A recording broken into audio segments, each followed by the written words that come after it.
Hello and welcome to this week's episode of Talking Skritt. I'm your host John, better known as Dan. We're on the X-Ben. We have a fantastic show for you. Path of Fire is here at last, and we talk spoiler-free. Material storage isn't storing everything you want in PoF. Find out why. And we try to let go of the community corner. And much more. But first, let me introduce you to my fellow host. He is moderator over at MMO Champion. With all these raptors running around, it feels like the dinosaurs inherited Tyria. A Jurassic World, if you will. Helping us talk about this new Adventureland, say hello to Jim. Hi, everybody. I have words about the material storage, but we'll get to that when we get to that. Oh, yeah. And he streams over on Twitch where he answers the age-old question, with all the server stability issues, have we seen the real destruction of Tyria? Say hello to Age. Oh, man. I don't think it's a destruction of Tyria. It's just that we are blocked off access from it. It's like we're outside the Matrix. And we're living in this alternate universe that isn't as great without PoF. So, yeah, that's my answer. Hi, guys. Welcome to the stream. Awesome. And you can see his stuff over on Twitch and YouTube at MMO Inks.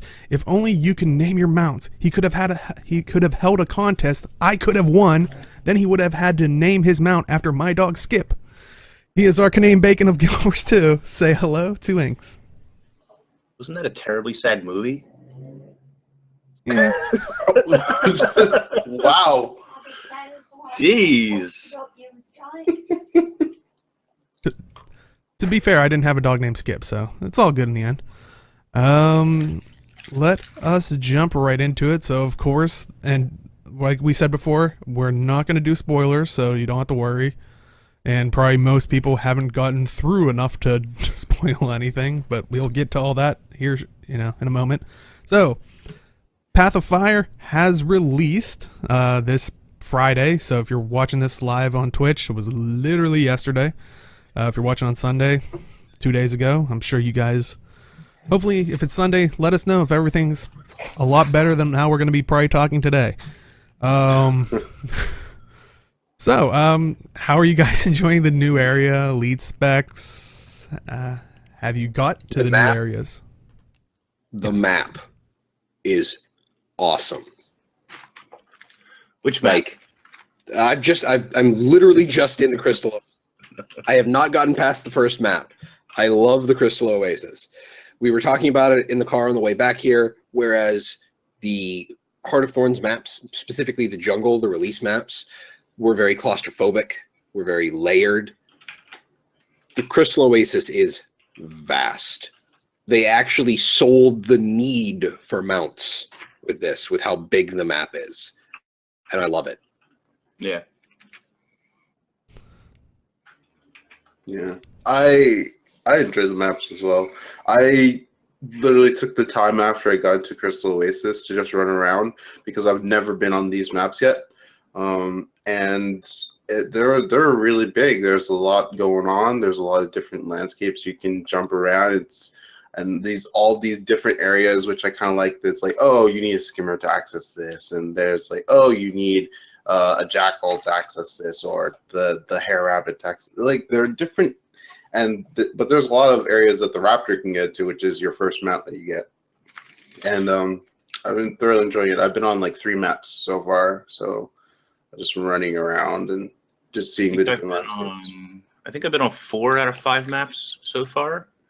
Now, to be fair, been on is very loose in the sense that I got on the raptor and I just picked a direction and started running as long as I could run until I found my way into the next map, and then I just did the same thing. And something that you quickly find out in a number of these maps, without too much spoilers, is that you really need more than just the raptor, because there's a lot of places where it's like, oh, I want to go over there. Well, I can't, because it doesn't seem like the raptor can get there. I need a bunny or a jackal or skimmer or something. Now, the raptor can get a lot of places. And when you get his long jump, which I unlocked this morning, he can get, like, the long jump is really long. Like, it's funny, if you jump off like a high place or something, it almost feels like you're flying for a very short period of time until you sink like a stone. But you can jump very far with the raptor. Really good. I've also noticed that the game physics is a little forgiving, where you can kind of jump after you've clipped off the edge a little bit. Kind of like some old platforming games. Yeah. But every environment that I've seen so far looks absolutely amazing. It's not, and what's really great too, I feel like, is, and this is not really a slight towards Heart of Thorns, but Heart of Thorns for the most part was the jungle, and there's variation in the jungle, and there's some less jungly areas, but it's still sort of all reminiscent of each other. And the Crystal Desert certainly has the desert theme down, but there's lots of places that are not deserty. And not just like, oh, you found a little oasis, but large areas of land that are either branded or bone palace-y, kind of like animal bones and that sort of thing. And water, like waterfalls and like marsh area kind of stuff, and just fantastic. Yeah, I think that's when it's really going to shine, is when you can take the mounts you'll get as you go through the rest of the stuff to like some of the older maps, kind of like what you guys are saying, like you skimmer for like some of the other areas. I can't wait to use the skimmer back in like some of the core maps, Yeah. Can you imagine going through like Sparkside Fen, or what's the map directly south of Lion's Arch? Oh, Blood Tide. Blood Tide Coast. Yeah, getting to Taida if you're just doing a random world boss train.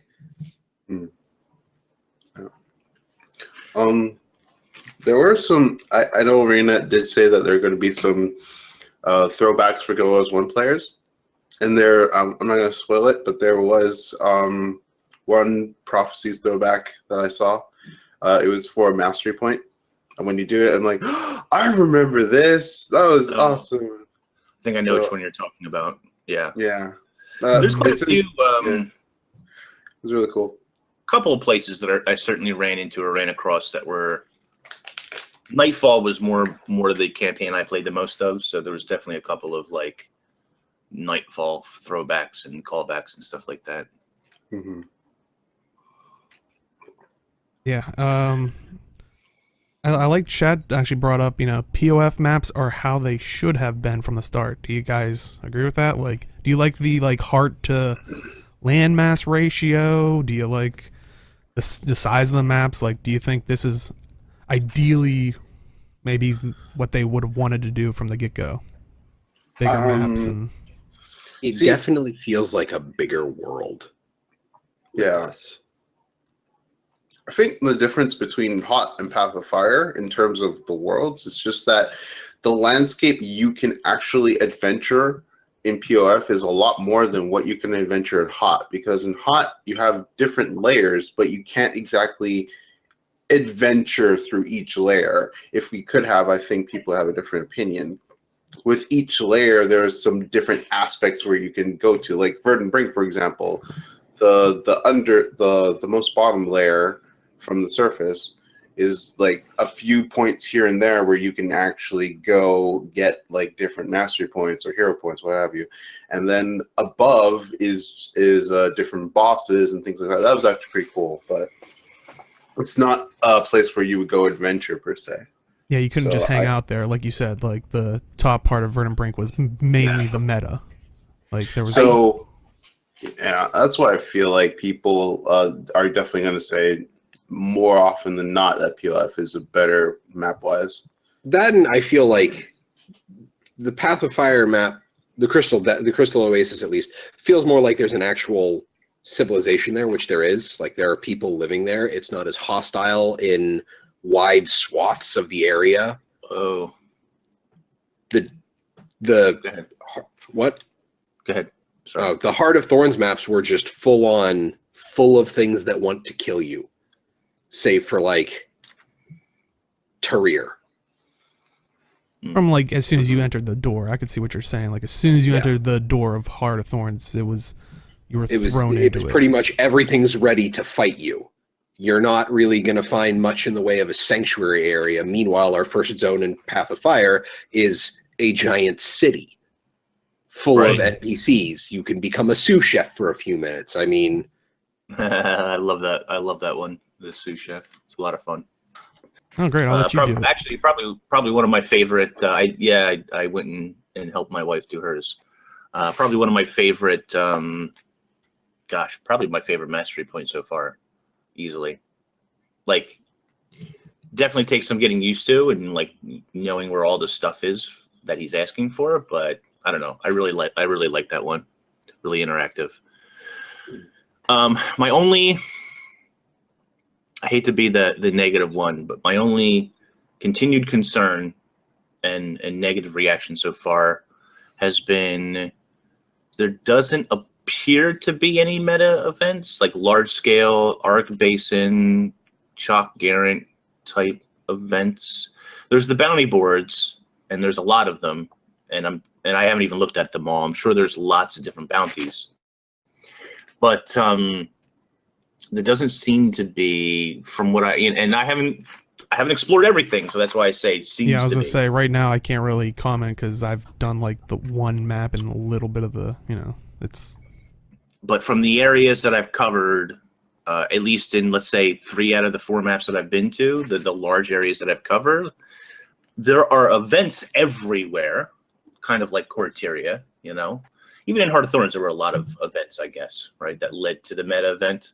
There's events everywhere, so there's tons of stuff to do, but I didn't see any like large scale, like take Tarir back kind of event. You know what I mean? With a big boss that you have to sort of coordinate for a little bit, and so I didn't see like a Chalk Garant, and I didn't see like a Tarir kind of event in there. A little bit concerning. I mean, they might exist. I just haven't seen them. It's highly possible. But it is a little bit concerning that the deeper that I dig and I haven't seen it yet. Now, it's only been 2 days, and I didn't even get to play a whole lot yesterday because of, launch issues, but a little bit concerning. Yeah, I kind of agree. There for Crystal Oasis, it feels like there could be like a forged attack on a Moon Oasis type of deal that could be going on, or something like that. I don't know about other maps, but I need to get a feel for them. But definitely for Crystal Oasis, you can have a defense of the cities type of deal. That would be interesting because I know when there's a lot of like forge raiding parties that walk around. Like maybe if people don't deal with those, like you're saying, they get intel and they're able to then have like a invasion type thing. So, but yeah, unfortunately. I kind of agree with QED on this. I kind of like the fact that the area around Amnoon is less structured. Oh, I agree. I 100% agree. And matter of fact, I think I almost have played not every, but nearly every area in the Crystal in the Oasis, Crystal Oasis now. But I feel like that is a great starter map. I feel like one of the things that Heart of Thorns got wrong is the order of the maps in HOT. I feel like Arc Basin should have been before Verdant Brink, and for flow reasons. And I feel like Crystal Oasis is a great starter map. I think it's a great. I like the way that it is around the city. I like the way the map is in general.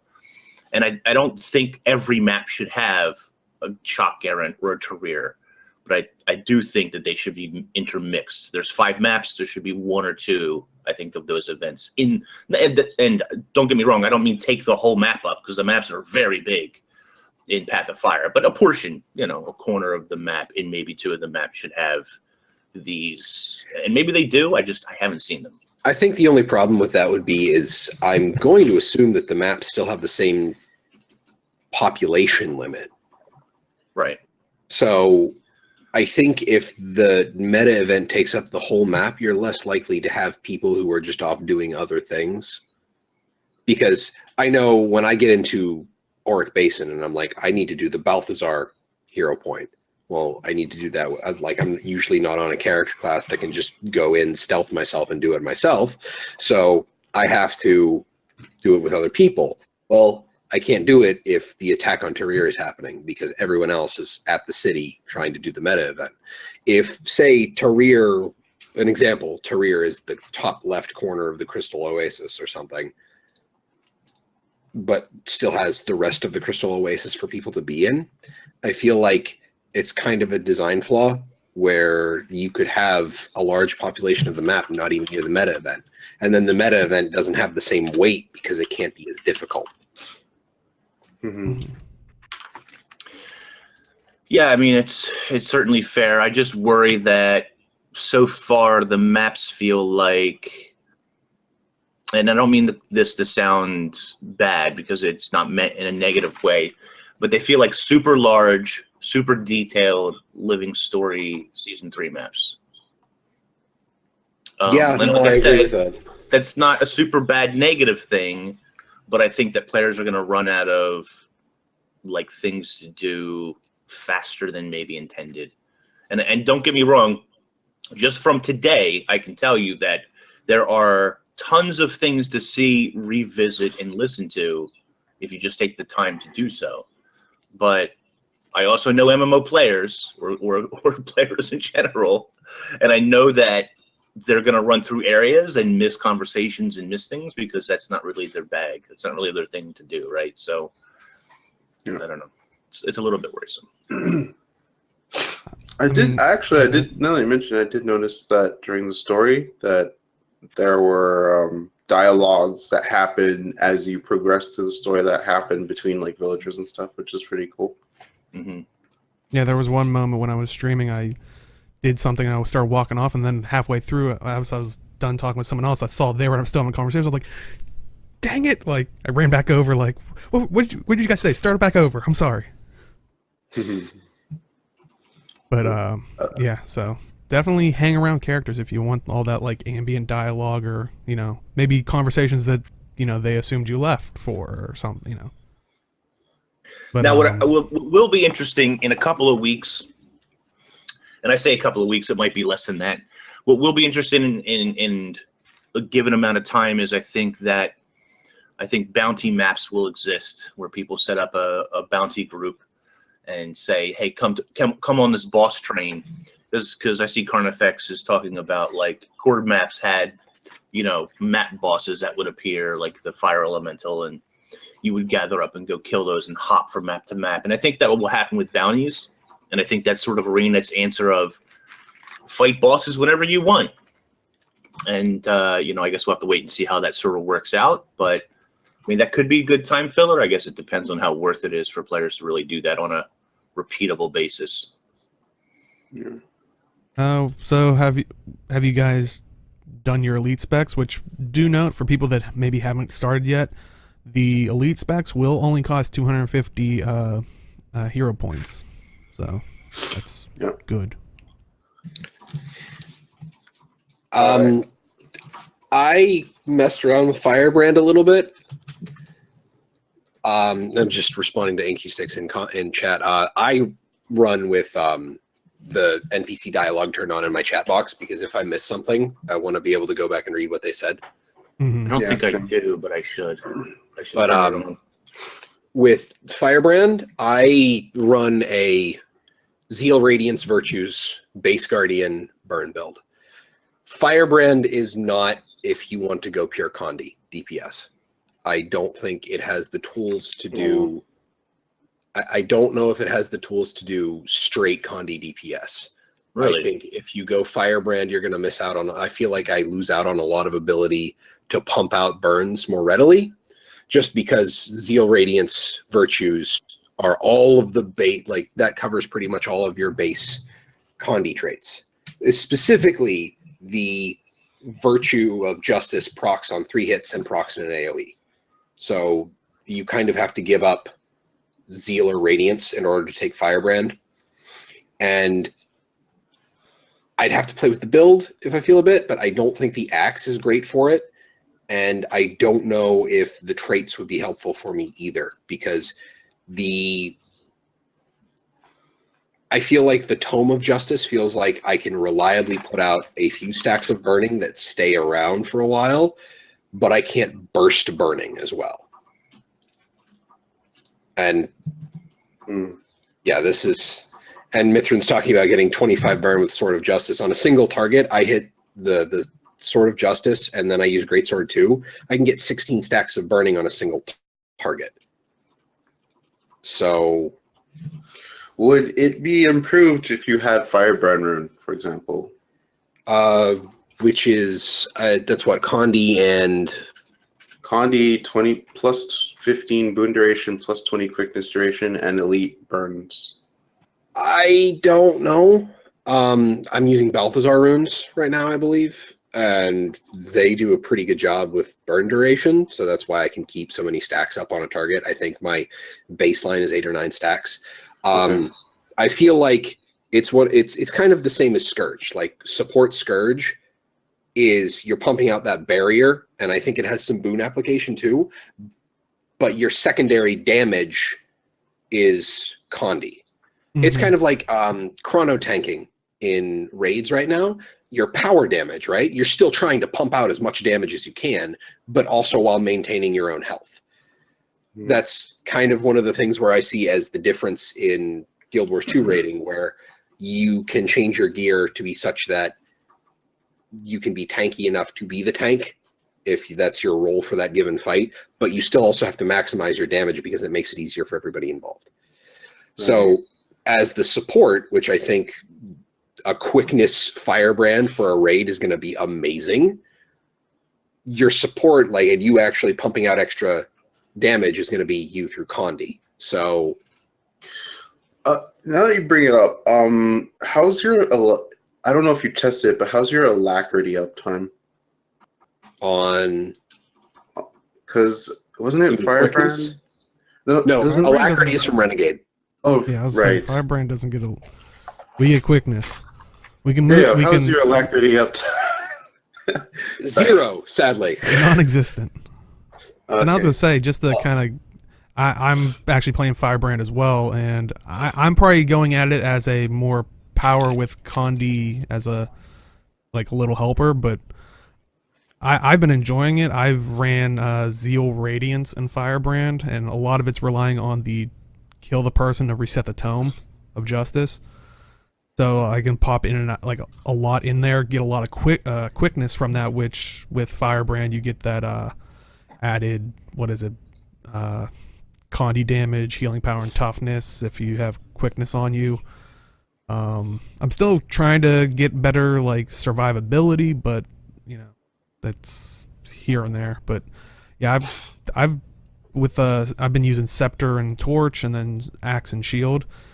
If I have to go range with the Scepter, like if I throw quickness on and they're standing in like a symbol, I've hit them for like 3k, 3k, 3k really quick, like in succession. I mean, so you know, I don't know if it's the greatest numbers, but it's numbers I I've been still noticing. think that I still really, really, really want them to do the changes for the symbols to the other melee weapons so that it's offset like the axe. I mean, hell, the mace symbol has the same attack animation as the axe symbol. Yeah. So I would very much like it for it to be offset like that for the one-handed weapons at least. Okay, nice. How about you, Inks? How is Soul Beast? Soul Beast isn't too bad. I'm running, you know, basically like a Condi build. Survivability is a bit of an issue, I think. You know, especially until you get used to it. I'm a lot more used to it today than I was yesterday. And, yeah, I mean, I haven't really been following what QED is saying, where Soul Beast is doing 40, 42k, but damage feels solid, feels pretty good. And I'm a little bit squishy in the open world. You know, if I take on the wrong guys and don't avoid the right attacks, I can definitely get overwhelmed, but been having some pretty good times with it. Feels pretty good. I've actually been, you know, I swap in and out of pet way more often than I thought I would. Like, I thought I would just go in and just camp it, but I find myself where I switch in and out quite a bit depending on what I'm fighting in the open world.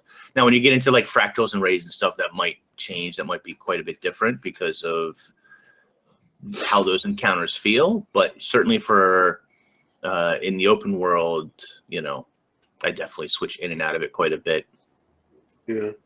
QD kind of mentioned the dagger, so I was actually wondering if dagger feels better, because I know my friend who tried Soul Beast said dagger feels really good. Yeah, it feels faster, for sure. Yeah, That was one of the things you said when they did the previews, that the dagger auto attack chain felt really slow.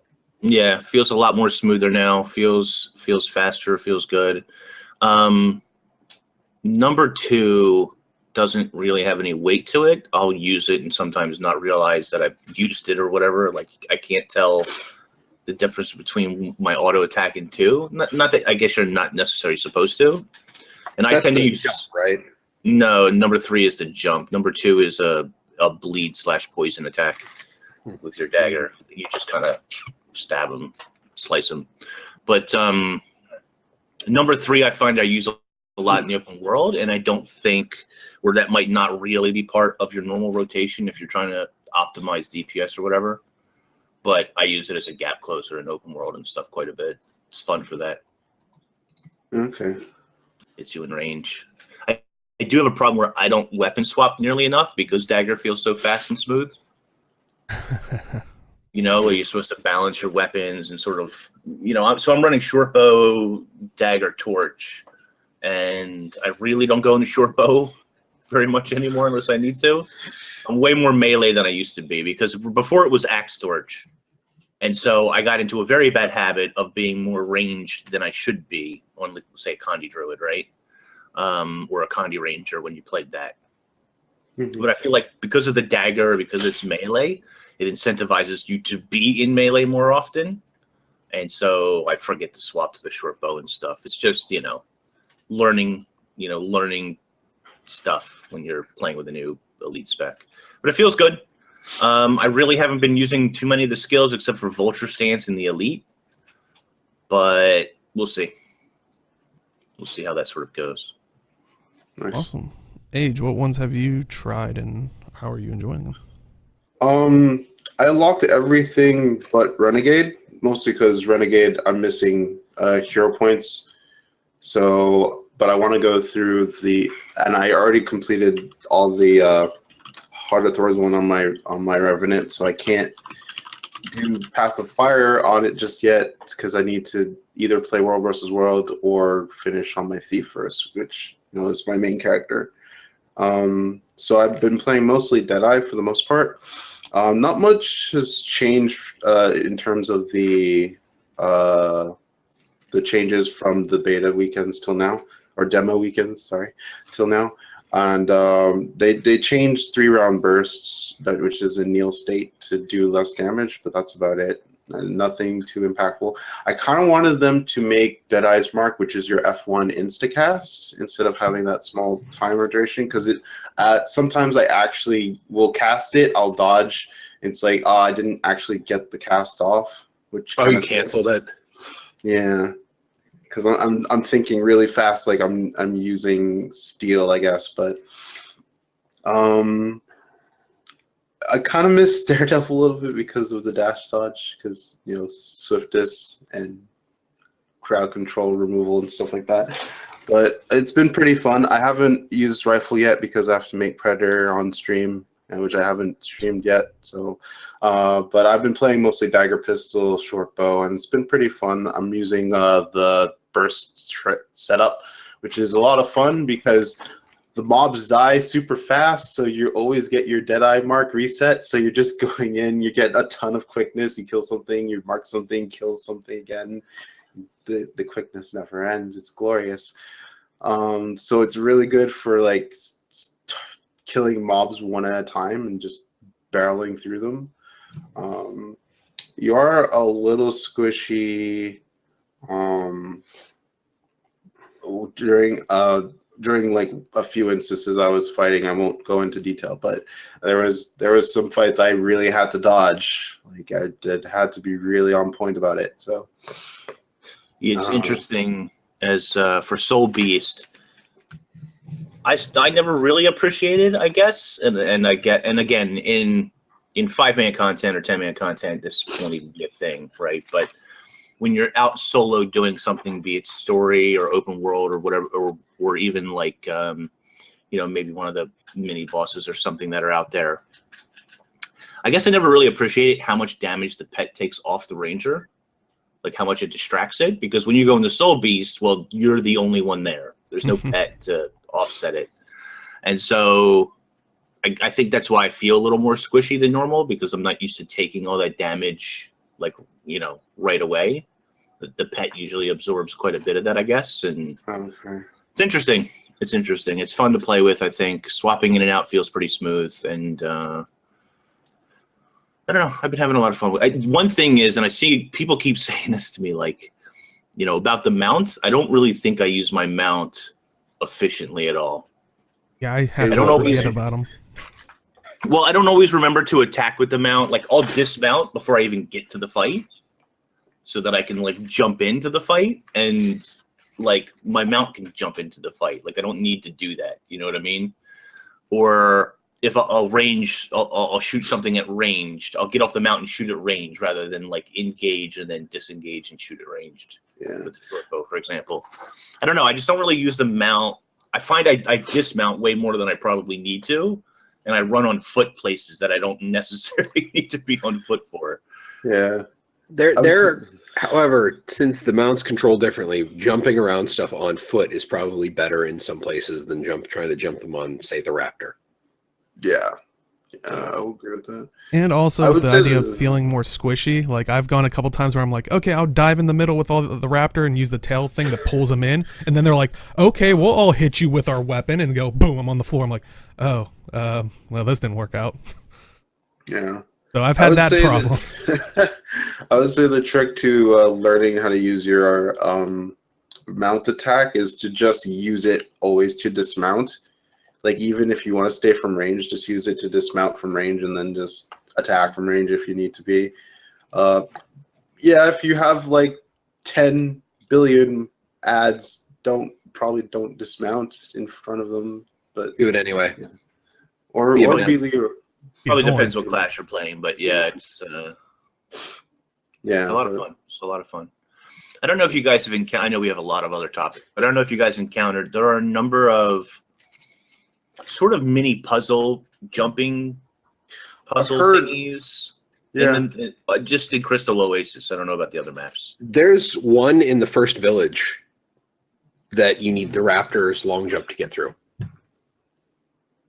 And It's- it ends with the giant chest. I don't know because I don't have the long jump. So, Oh, okay. like, it's scaffolding. There's the little oasis that's behind the village, and you Yeah. can jump between the Right. pillars there, and then there's some ramps that go up into the ruins that you came out of for the start of the. Right. Yeah. Yeah. So- That makes the heart easier and stuff to do. But I don't know if that's really.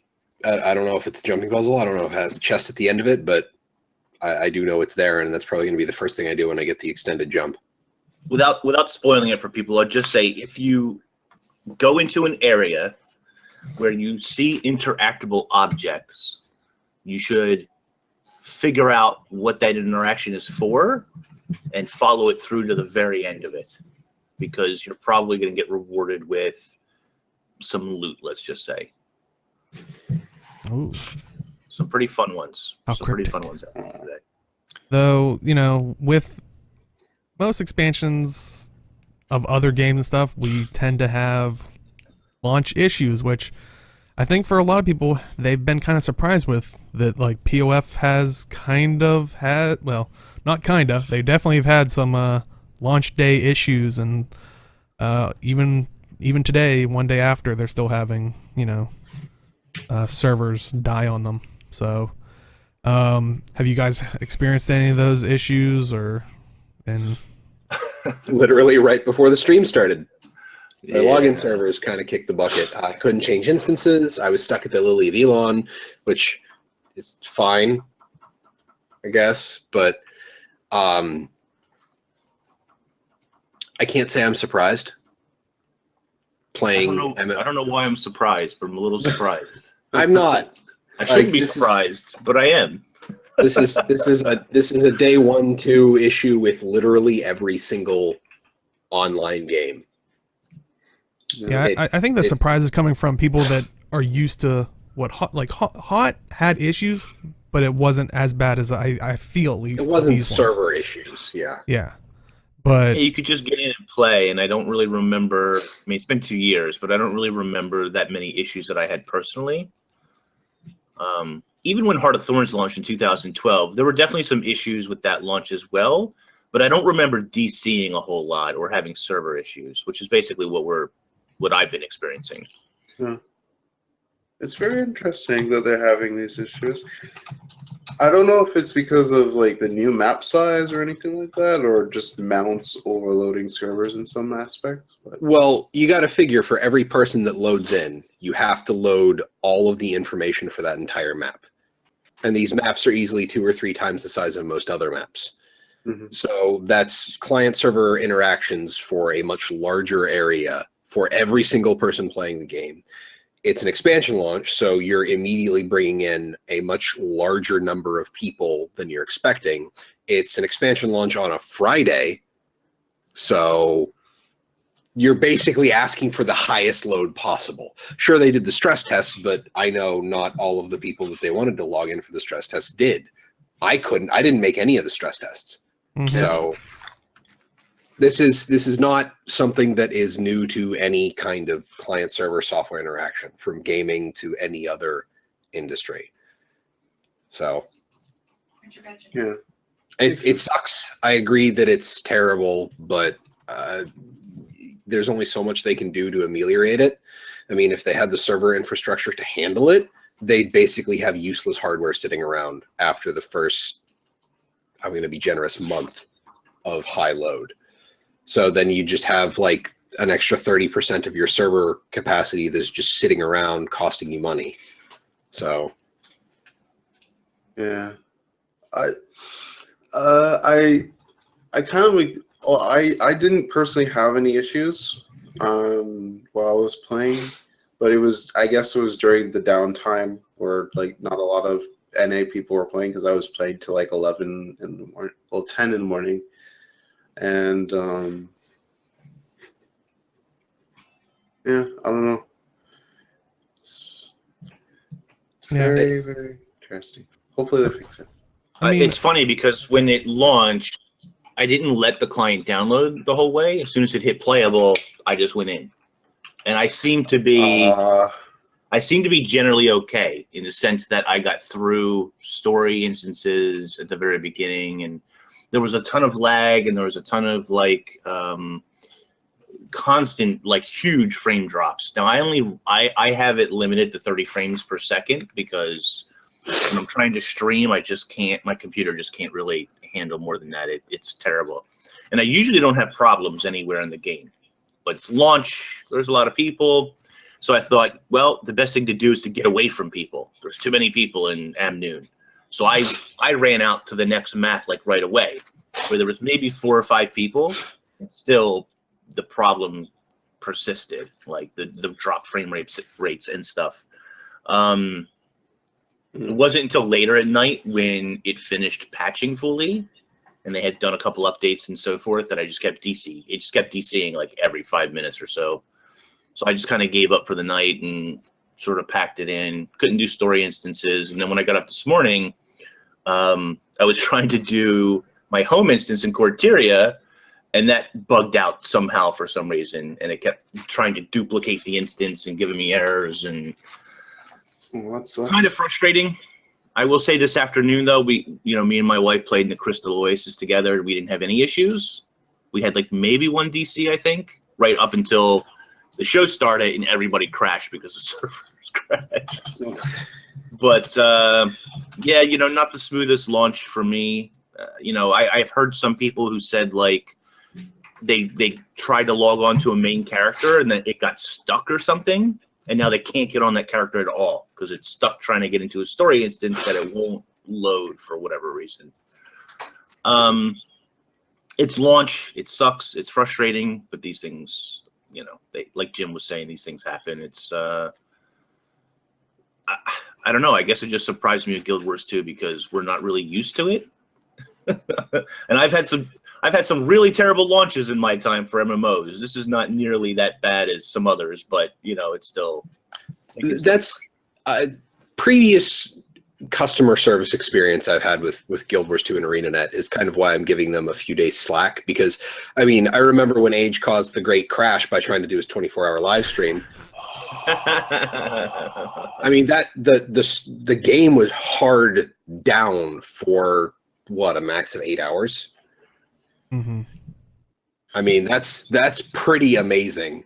All things considering the track record of just the MMO market in general, to only have had that one hard crash. Like, I think you guys mentioned when it was happening that there was maybe one near the launch of the game, like within the first 6 months, and it was only like 2 or 3 hours.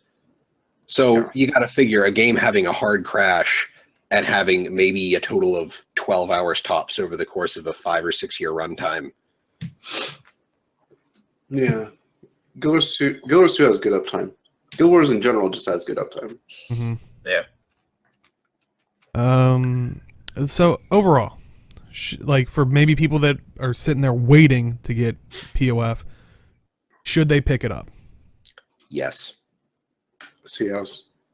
Even if you play World vs. World or PvP, the elite specs are pretty fun. So definitely. I'm actually kind of waiting to see mounts hit WW in limited fashion. I actually had a talk with people while I was farming about that. We're talking about like if we would use the territory system, but like would it be advantageous because you would just be able to get to places a lot faster. It's not necessarily like gliding per se, because so we're talking about different aspects. So what I thought is that you would be able to go back and defend super faster than normal. So for example, if Stone Mist was under attack, right, and you had all the territories up till your home base up till Stone Mist, you could just mount up.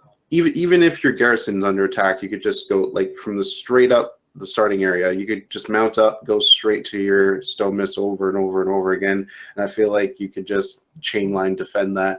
That was kind of one of my worries, even with territories.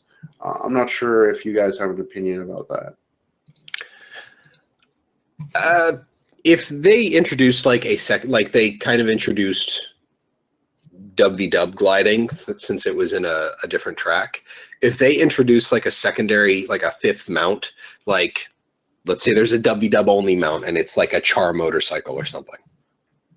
It doesn't have any super special abilities. It's literally just you have a motorcycle, just like gliding is. You have gliding in your territories. Okay. Just to make having swiftness not a like when you go into WW, you need swiftness. If you're roaming, you need swiftness. If you're a Havoc Squad, you need swiftness. That's like one of the biggest requirements for literally anything going into WW, right? You need someone to spam swiftness. If you took that away, I would think that would increase build diversity. Is like you'd have Guardians that didn't feel like they needed to bring a staff to WW. They still will, but I mean, they still will, but they bring it for more than just the symbol swiftness. I think the concerns I have with mounts is, number one, they have to take and I think this is a design of the mount, so I don't know how they would exactly do that, but the fall damage on how that works on a mount, like you can fall as far as you want on a mount and it won't hurt you, the player, it just kills the mount. Can't have that in WW. It breaks things. You can't allow players to do that. It would be ridiculous. And then the other thing is, I feel like it might devalue emergency waypoint a little bit. So let's say you're trying to defend a keep and you get on your mount, you can just run back rather than emergency waypoint. Emergency waypoint still has a lot of uses outside of that. If you're on another map, you can emergency waypoint in, but I don't know. I'm not sure how I feel about mounts. And if you can only use it in your design zone, which seems reasonable, then I don't know. How much does that really help you, the attacker? Should it help you, the attacker? I don't know that it should necessarily. It should. I don't know. There's a lot of angles to consider with mounts for World vs. World, and I don't know that we'll see it anytime soon. Right. It doesn't mean it took us how long to get gliding for it, right? Sure. Yeah. Yeah, I don't know. I mean, you make a good point, Jim, about not having to take swiftness or not needing swiftness. It won't be quite as important, but yeah, I'm not sure. I'm not sure. Lots to like consider. Chat's saying they like gliding in World v. World, but don't think mounts would be a good thing in World v. World. And yeah, you guys are bringing up some good points that they'll definitely have to make adjustments to the mounts if they would even If they plan on wanted doing to, yeah. Yeah. It's certainly not a plug and play. Even gliding had some considerations that they had to rework the maps and some things a little bit, and I think mounts definitely have that sort of same problem to get past. But yeah, it's interesting. We'll see what they do. Mm-hmm. I will definitely say though that if they put in mounts in World versus World, Desert would be more popular, just because getting around would be a lot more easy. Maybe that could be a thing, like only usable in Desert Borderland or something. Who knows? My Guardian will solely be there then. I will say that I went into World vs. World and I tried to mount just because I'm used to hitting that key now. And when I didn't mount, I was like, what is going on? Why would you work? I brought that up before we got your answer, Inks. PoF, get it or no? I mean, I have a partner link that you should use, so. So only if you buy it through Inks' link. Who am I to say no? No, I definitely think it's worth the money. I think the elite specs with the very little playtime I've had are all very fun. I think they add another dimension to the game. I was saying to my wife today, like, even if there aren't these large meta events which are generally replayable and make people happy in PoF, you've got Halloween next month.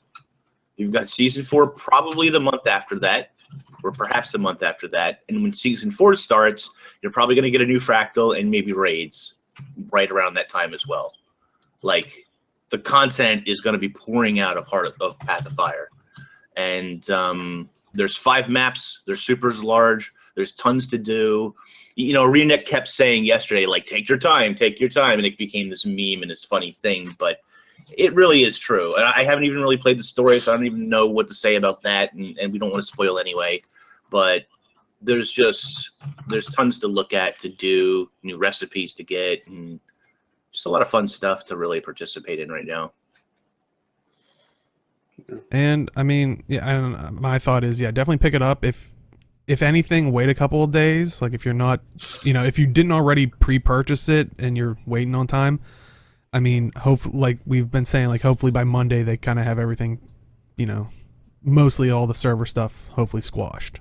So that way you can kind of get in and just go straight through, play the game. But yeah, I definitely think content-wise, it's definitely worth it. But like every launch, there's got to be a trailer, of course, because we all need to see that visual stuff to get us hyped. Weirdly, it came out like 2 days before the actual launch, and we do have it right here. I'd love to know your guys' thoughts and even chat of. So the trailer, it's more akin to, I've seen some people saying the living story ones.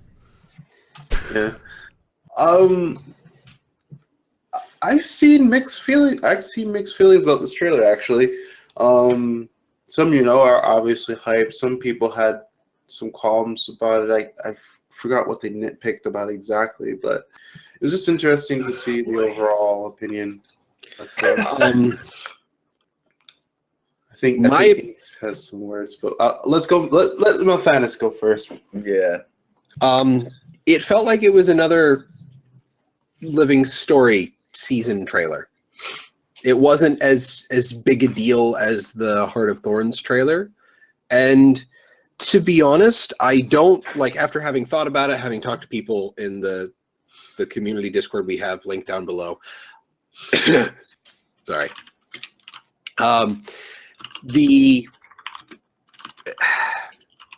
It's not super hype, but it definitely fits in line with everything they're doing. And after thinking about it,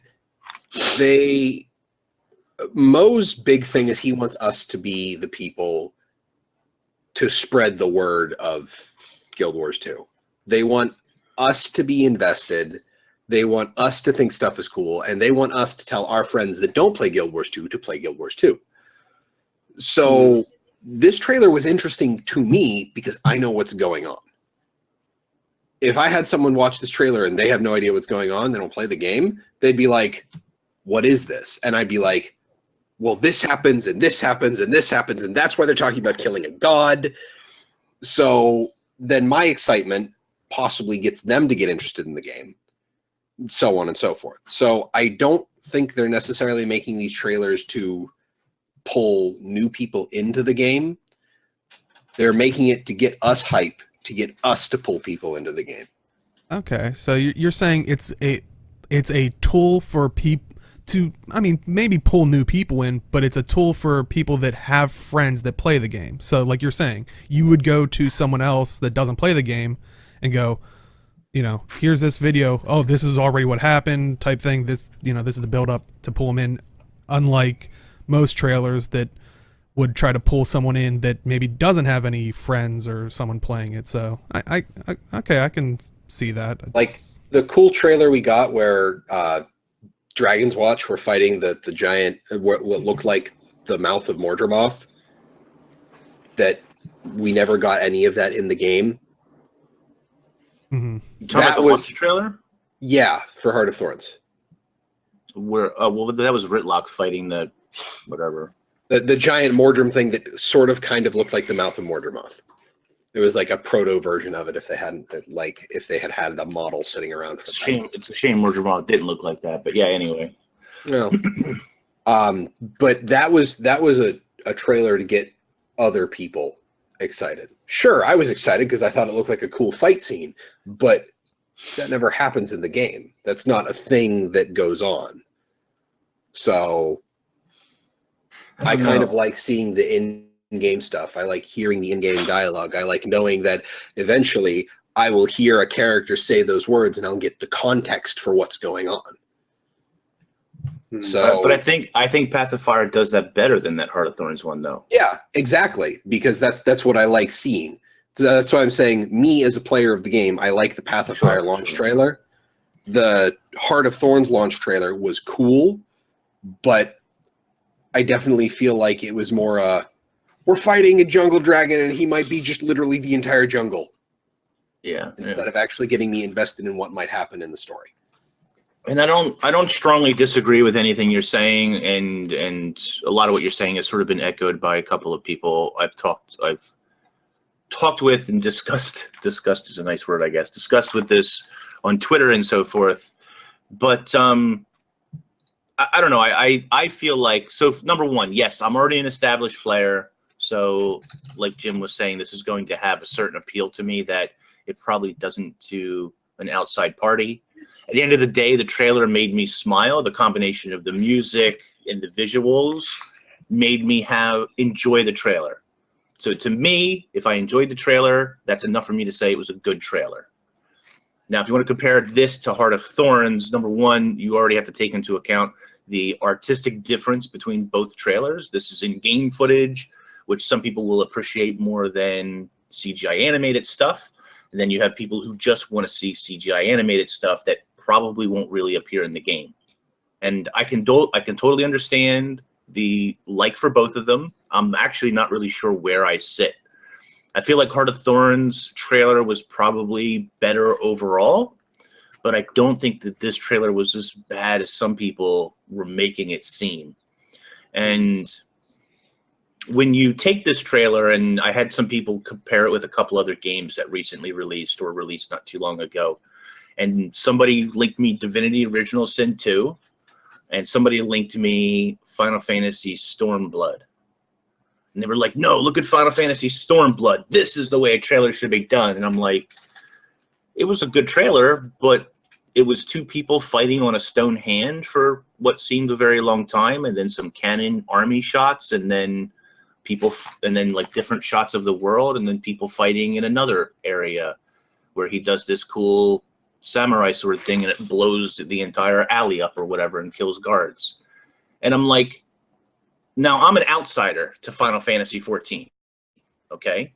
As an outsider watching that trailer, I don't know anything about what the hell Stormblood is about. I guess it showed me some elite specializations or new classes with those skills and the fighting, but I don't know who the big bad guy is. I don't know what the story's supposed to be about. I don't know anything about the game from watching that trailer.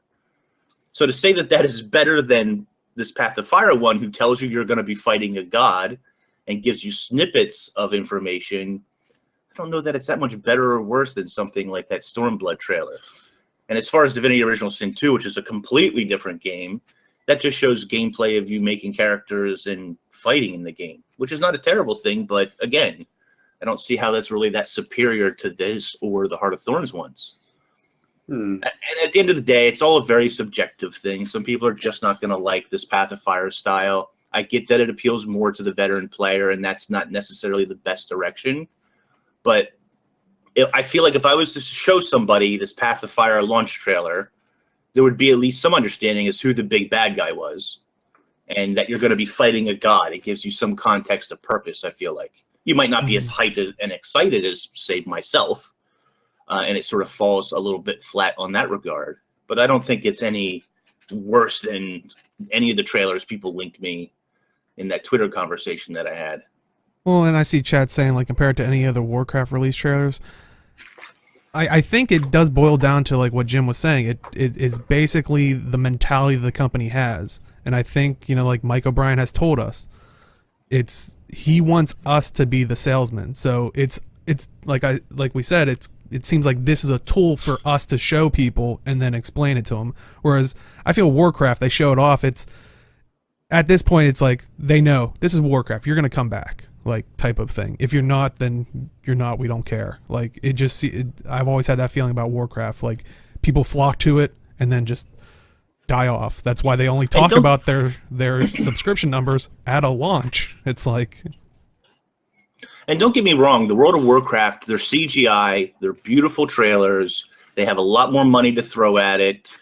Even the Heart of Thorns ones, which ArenaNet paid another company probably a lot of money to make that trailer, isn't the same level that Blizzard does. But let's rewind the clock back pre-Lich King, and let's look at those trailers, okay? Not quite as good as their current ones. Still good, don't get me wrong. Blizzard's always been very good at making sort of cinematic stuff. Hell, they went and funded a movie because they're so freaking good at it. But if you go and you watch, like, Lich King and stuff, the questions about the movies, that's fine. But if you go and you watch Lich King and stuff, if I'm not into World of Warcraft, I watch Lich King and you get excited. The opening cinematic of Wrath of the Lich King was... Sure, it's awesome. But is that in the game? Am I going to experience that when I play? And some people are okay with that. I understand it, right? But for me, I guess I just fall into the category of people of, I want to see stuff I'm going to play when I watch a trailer. And if I see stuff that is not going to be in the game, which Guild Wars 2 was guilty of in the past, or I'm not going to get to play it, then it's shiny and nice and visually awesome. A lot like their Overwatch trailers, you know, like, but I'm not going to get to play that. I'm not going to get to experience that myself. I'm watching a short movie, which is cool, but it doesn't really sell me the game. Not anymore, anyway. Maybe it did once upon a time. Huh. It's interesting. I think it just comes down to some people's preferences and some people in terms of CGI versus in gameplay versus. I think the overall encompassing thing is showing a general premise of what the trailer is about, what your content is going to be about. I think that's one thing that should always get across, no matter what, in a launch trailer. But I do agree that it was aimed more for veteran players, and I think this expansion in general was just aimed more towards veteran players because this is supposed to be the content-heavy expansion, right? This is supposed to be the thing that we were supposed to get with HOT, but we couldn't because of all the features, and they want to show like where we want to invest in you guys, the players. So I do disagree somewhat with the word of mouth thing. I don't think it should be the only way you should advertise as well. Certainly, yeah. I don't think it. I mean, we'll see, I guess, but I don't think that really works. Yeah, but yeah, I feel like this is a pretty decent expansion. I mean, I've gotten I've gotten a lot out of it so far. I haven't experienced all the content yet. But yeah, I feel like in general the trailer was okay. It didn't get me super hyped. It got me like a little excited. You know, it's like 2 days, but you know, it was.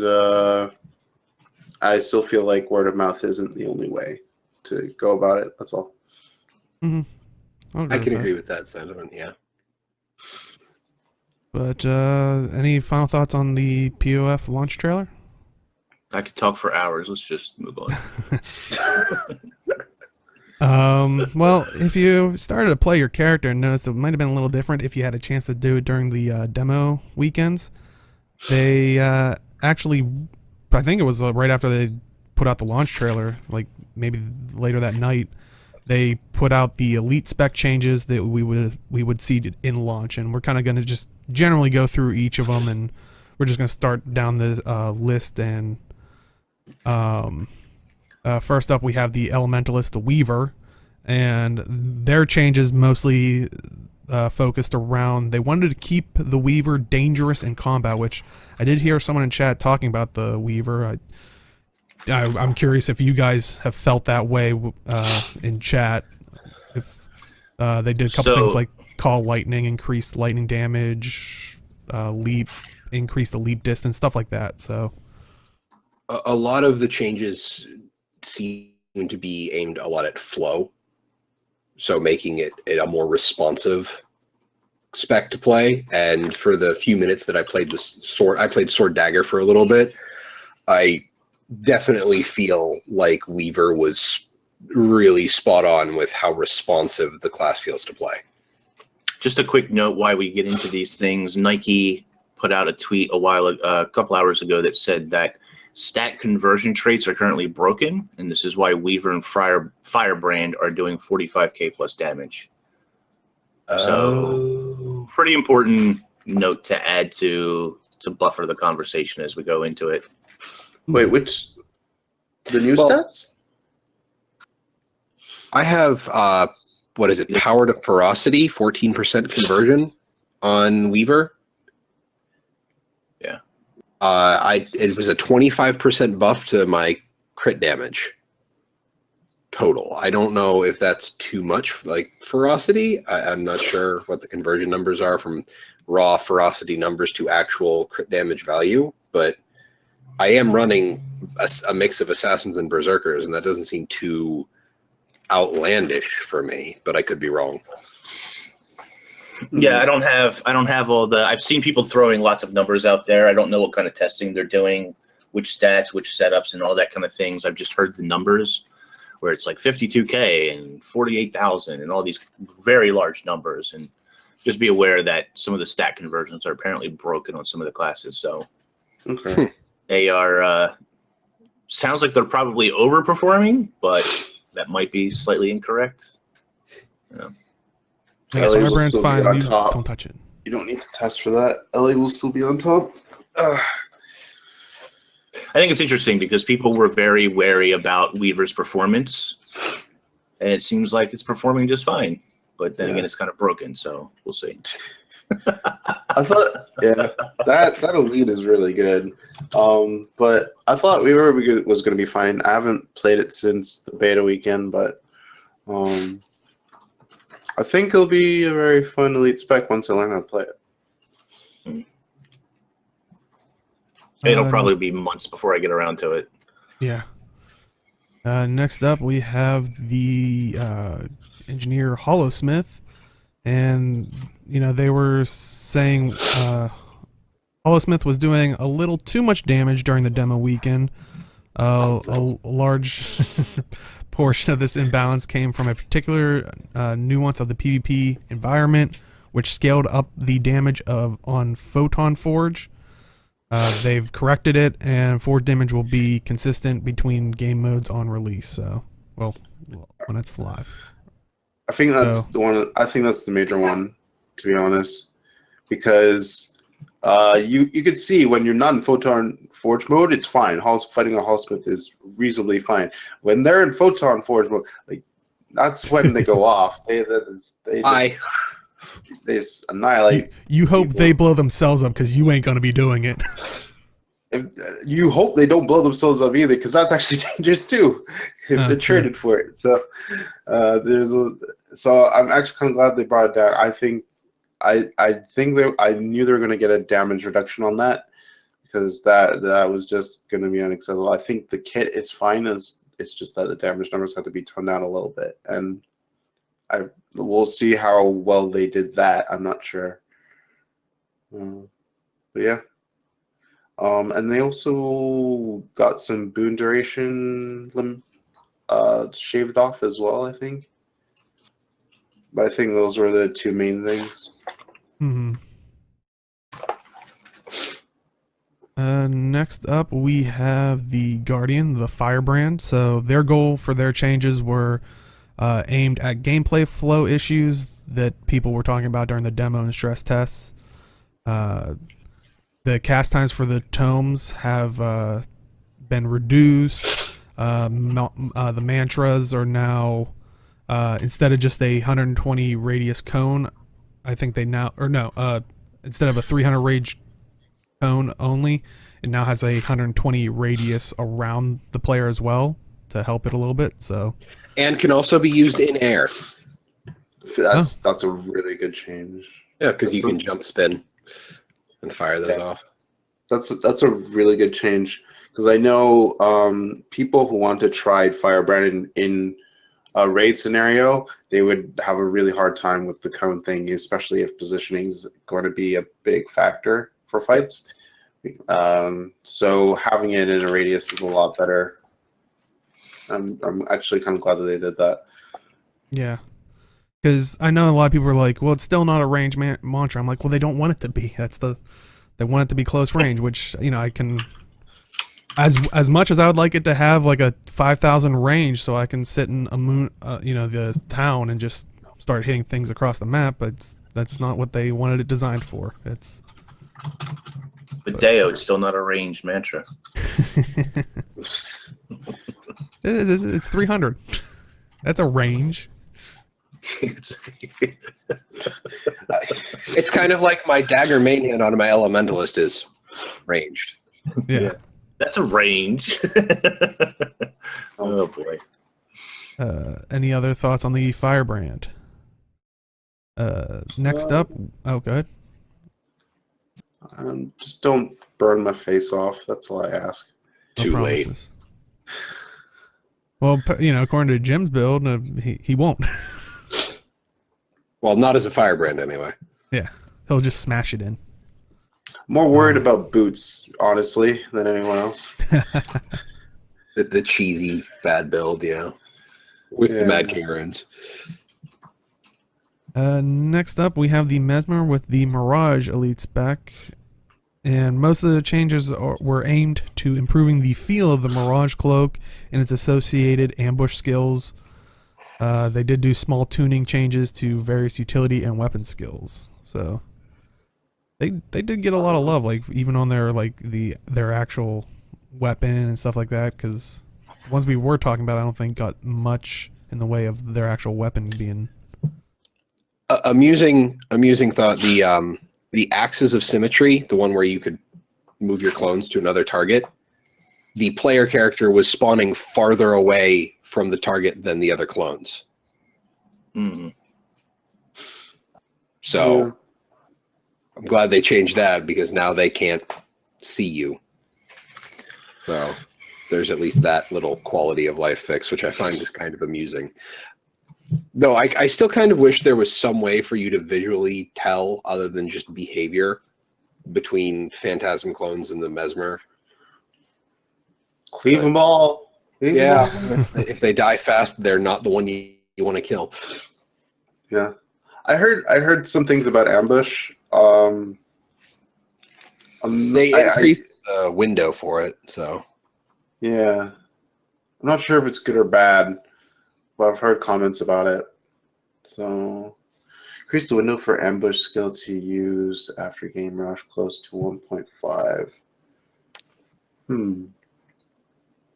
Ambush skills now attempt to interrupt your current action rather than queuing. That's interesting because I wonder if that actually interrupts the flow of some certain skills or even dodging for that matter. Well, I think they wanted them to interrupt because since there's such a limited availability after you proc the cloak, so you figured you'd want to use the ambush skill if you were going to interrupt something. Okay. Interesting changes. We'll see how it goes. Next up, we have the Necromancer, the Scourge, and so their goal was the cost of some profession abilities has. Kill it. But they worded it so nicely. The cost of some profession done. abilities has been changed to better pair with their level of impact. So, and there was minor buffs, to. But yeah, I just don't get it, man. I just don't get it. I don't understand why is Necro so difficult? I don't get it, man. I don't think Barrier was that strong. I got to be honest. And they just. I fought her actually out of the beta weekend. There was only one Necro I actually had a problem with, and they were using Barrier super well. It was almost up all the time. It was ridiculous. So I don't know if it's going to be the same now. I don't know what kind of skill cap that person had, but it seems Barrier is actually really good if used properly. It's still going to be strong in World vs. World. Mighty T1 can talk for a very long period of time on how broken and awesome it's going to be, and it needed some nerfs in some areas. It certainly did, but Barrier was not the thing that needed to be balanced a little better. Anyway. I agree. I find the utilities got buffed pretty well.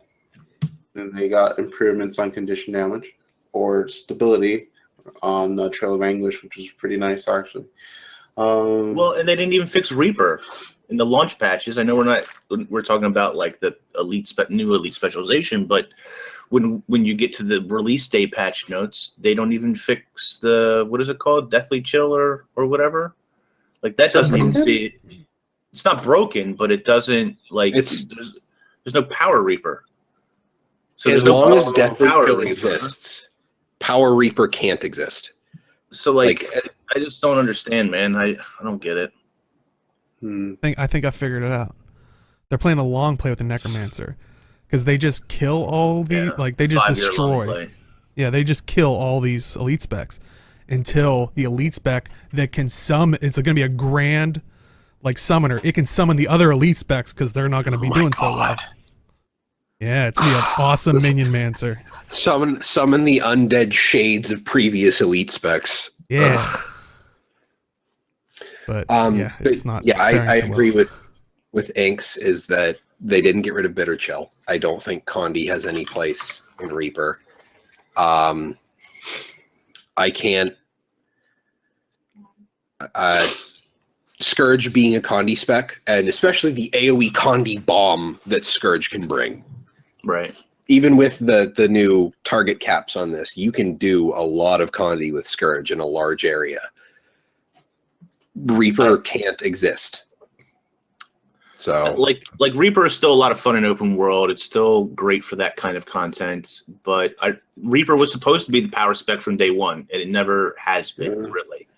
And now that we have Scourge, Reaper was supposed to get its full treatment. Scourge is Condi. It's the Condi. You don't need it in Reaper anymore, and it's just I just don't get it, man. I just don't understand. I wish I could I wish somebody could get a really detailed, honest, upfront discussion about Necromancer and how ArenaNet balancers, and balancing's not easy, don't get me wrong, but how they view the class, because they must have a viewpoint that most of us don't share, I guess. And I don't get it. You nerf, a lot of the nerfs, not all the nerfs, but a lot of the nerfs have to do with barrier and stuff, and I don't think it was that OP to begin with. Yeah. And it's still going to be useful in World vs. World. It's still going to have plenty of places. It's not like they killed the class for Scourge. They didn't. But I just don't understand some of their changes. Mm-hmm. Yeah. Just a Yeah. bit disappointing. I don't know. little Next up, we have the Ranger with their elite spec, the Soul Beast, and their goal for this change was mainly to improve the damage components of the dagger to feel more fluid, while also giving more counterplay to the condition side of the Soul Beast. So, I mean, you guys were talking about it earlier. It sounded like it was at least more fluid. So, yeah, dagger feels good. Feels strong. You know, Condi Soul Beast is going to be a thing. Somebody earlier, I think it was QD, was saying that the numbers are looking pretty promising for Soul Beast right now, and that's good. I hope that there is some kind of Condi power hybrid, or maybe some power spec that comes out of it as well, which I really haven't heard too much about. And to be fair, I really haven't been playing. I've been playing the Condi side myself, but there were some pet nerfs, which I don't know. Maybe good, maybe bad. I can't really say. I'm surprised there weren't any utility buffs, but I guess it's because they didn't really get a chance to test some of them because some were broken. Yeah, Yak Stance was broken. Works now, from what I played. What very little I used it this week. Yeah, I don't know. Soul Beast seems like it's in a pretty good spot right now. I guess we'll have to wait and see what further testing reveals. I'm not necessarily the guy who does that testing, so we'll see. Mm-hmm. Seems okay.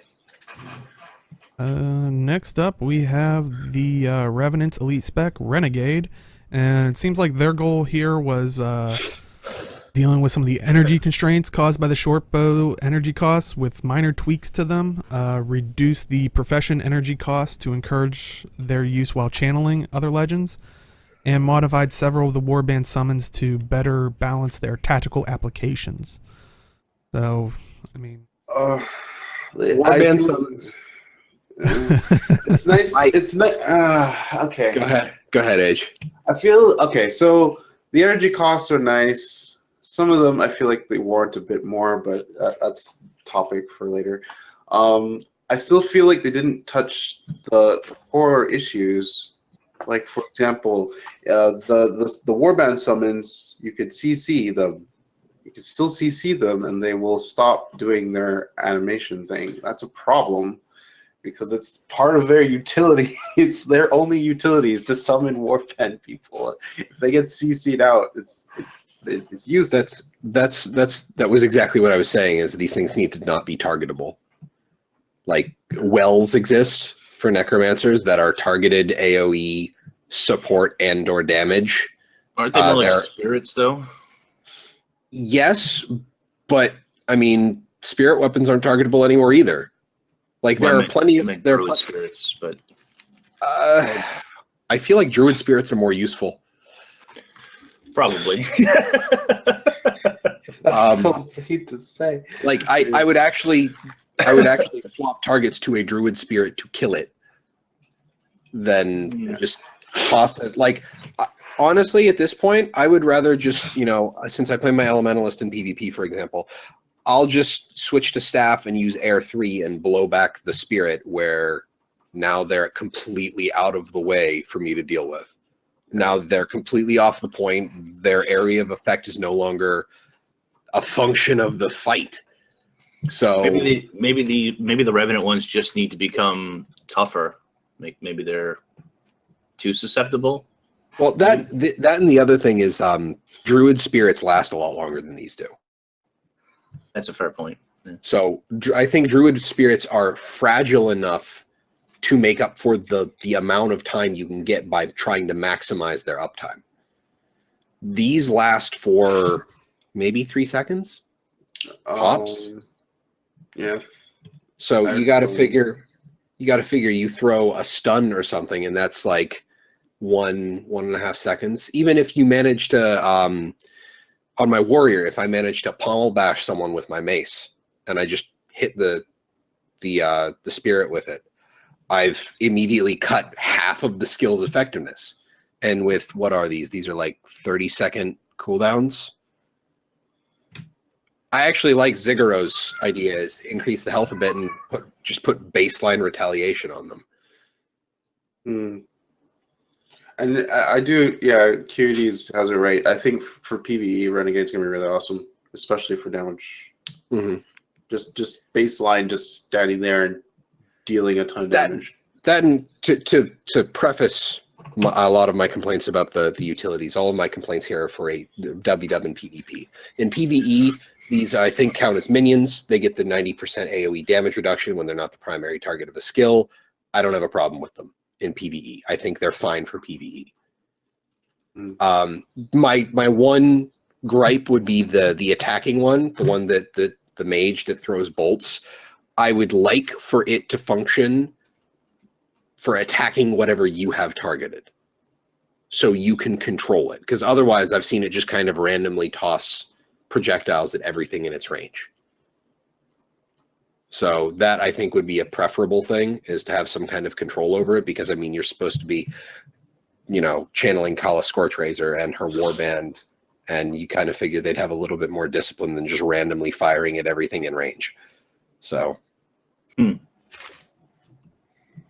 Okay, next up we have the Thief with its elite specialization, Deadeye.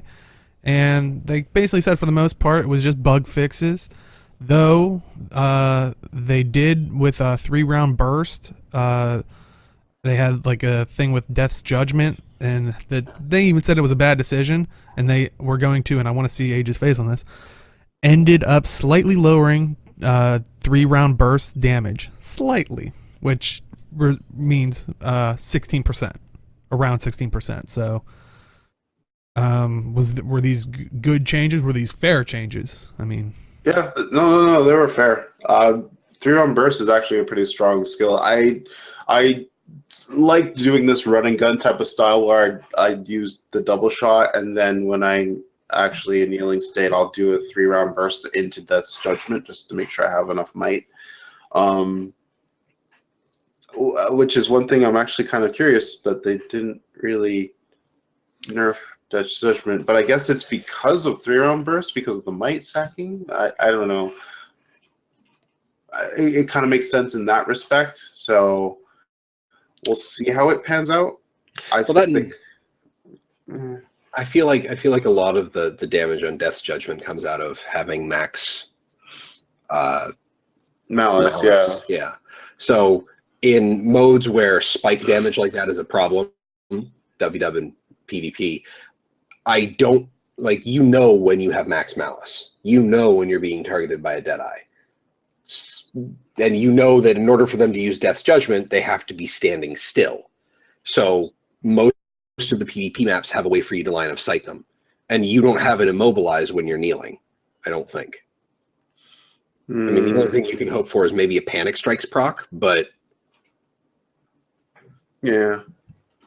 Yeah, so, and I said this earlier, but I kind of wish Deadeye's mark was an insta-cast rather than a quarter-second cast. It sounds weird since you can use it from 1500 range, but it's one of those things where you can accidentally not trigger it because I've been in fights where I thought I triggered it and I'm attacking. I'm like, oh, I didn't actually trigger it, so I have to re-trigger it again. It's one of the, and having malice is one of the, it's your core feature of the Deadeye. So it'd be kind of nice if it was an instacast, but I understand also why it's not, because it's a 1500 range skill. It still procs from other steel traits, so you can daze with it, you can lifesteal from it, deal damage from it. So I understand why it has a quarter-second cast, but you know, it's just my feeling. It's my feeling. But yeah, overall good changes. So last up we have the Warrior with its elite spec, the Spellbreaker. So in this one they actually said that they were pretty happy with how Spellbreaker has been performing on, and most of the changes were just bug fixes and quality of life. You know, for example, like revenge counter resistance is now granted if a successful counter occurs. You know, little adding skill facts and stuff, but I mean, are you guys okay with this? Do you think there should have been something that happened to the Spellbreaker, like nerf or buff or?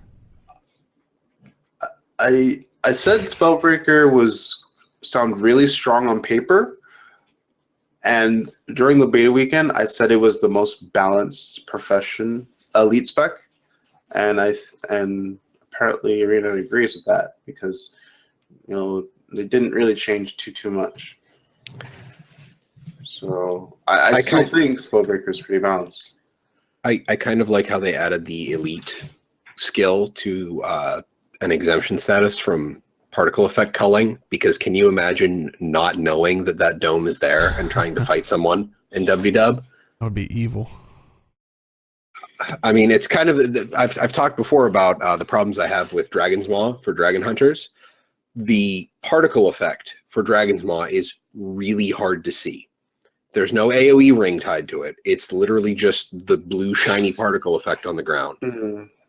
Not to mention, if I lightning flash out of it, I still get knocked down, which kind of pisses me off, but it's whatever. All effects like that need some kind of ring on the ground. Yeah. In WW, there are rings on the ground everywhere, so... Still, I totally agree. The Dragon Hunter Longbow 5 skill is annoying for me as a thief player because I want to dodge out of it, and I have to expend a lot of dodge just because I don't know the range of effect it has. Because it's exactly like Ranger Longbow, and Longbow has that AoE, but I don't understand why. I don't understand why they don't put it on Longbow.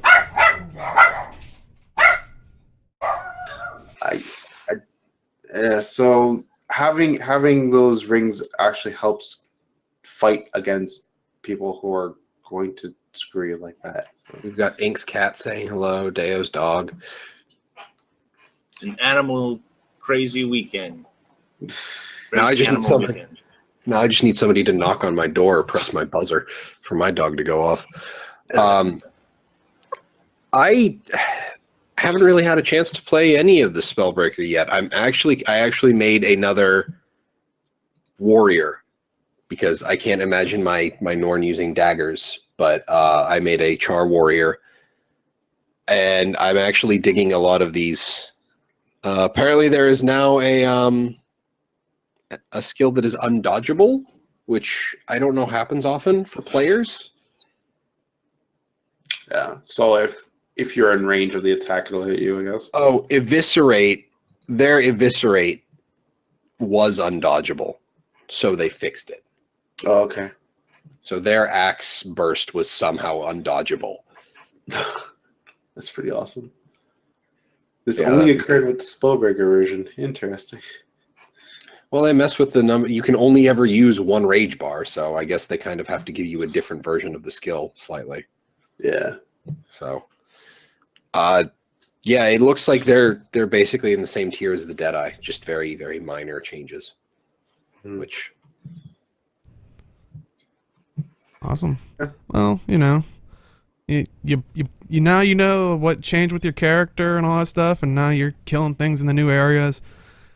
You know, you get a bunch of loot, you go to deposit all. Why are there stuff still in my bags? I keep hitting it, it's not working. Well, this past week, on the forums, they did let us know that the material storage, they decided to go with. I'm just laughing because Jim's getting all ready. I'm waiting for him to pull up a whiteboard. I can't see. I'm actually leaning closer into my computer to avoid being blotted out by the sun. Yeah, so it looks like not all things will initially be in the material storage for reasons. I think they kind of used Heart of Thorns as a comparison of, you know, but I feel like I should be like, take it away, Jim. So, the one if you were able to slide fully out of frame with that would have been really impressive. Probably would have lost my headphones. Yeah. The one thing they brought up was flax and the price of flax at the start of Heart of Thorns. Now, to preface this, the point of flax and the thing it refined into, linseed oil, was to prevent people who had hoarded tons of stuff from being able to have, say, full Vipers, at least exotic gear, fully upgrading their guild hall, which Ethereum was also a secondary gate on that. Just as a break on people just flooding the market with new items, which I think is fine. That's a totally understandable thing. The secondary issue that I think with that is that them making all of the exotic stuff from Heart of Thorns account bound, but that's another issue entirely. Can't get my camera to change the. There we go. So they talked about the high price of flex and how they didn't want that to happen again with some of the more unique crafting ingredients that existed in Path of Fire. Okay, great. How they're fixing this is by putting an embargo on some of those crafting ingredients from going into your material storage so that you have to deal with it in your inventory. I don't know about you, but whenever I see something like that, one, I get angry because I get really annoyed at all of the scribing materials, like the wood cores and stuff that I get that don't go into my inventory. I'm not putting those in my bank. There are too many of them to really just have sitting on a character. I sell those, but I get them so infrequently that it doesn't matter. I think one of the items are Eyes of Cormyr, which are used in crafting. They have the big old blurb at the bottom that says what crafting it's used in. Okay, cool. Can't deposit it. I can sell it on the trading post. I can't deposit it. Leah Hoyer, is that her name? She was the one doing the crafting material storage stuff. She's No. Leah Hoyer's used to be the designer. Lindsay Murdoch. That was story from last week. Yeah, Lindsay Murdoch. Murdoch, thank you. Lindsay Murdoch said that it's only going to be 3 to 5 items. So it's not like we're going to have just tons of these new materials clogging our inventory. And I'm going to assume that those tons of new materials aren't going to be super common. So it's not like they put an embargo on Mithril, which, great, sure, fine, whatever. The problem I have with this is the fact that they used flax as an example. Flax takes 20 flaxseed to make 1 linseed oil. To make a single Heart of Thorns sword, you need 10 linseed oil. You need 2 stacks of flax because you need 20 flax seeds per linseed oil. 2 stacks of an item to make a single exotic weapon.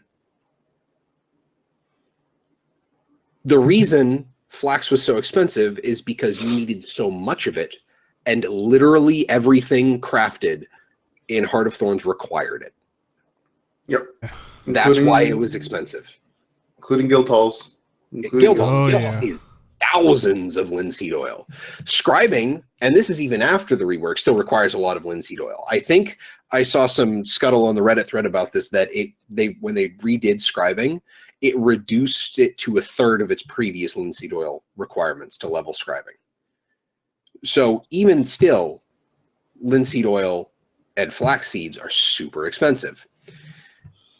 As long as they, the easiest thing they could have done is made linseed oil take 10 flax. Because on average, you get, from what the wiki has recorded, you get 1 to 3 flax seeds per harvest. Now, I have gotten 2 pulls out of a flax seed node. So you can get anywhere from 2 to 6 if you're lucky. Mithril node. It takes 3 pieces of mithril ore to make a mithril ingot. I get 1 ingot per node that I mine from. Sometimes I get 4 or 5 ore per node. I have to grab 5 times as many nodes for flax to do the same thing. The refinement was the issue. Refining flaxseed was the problem.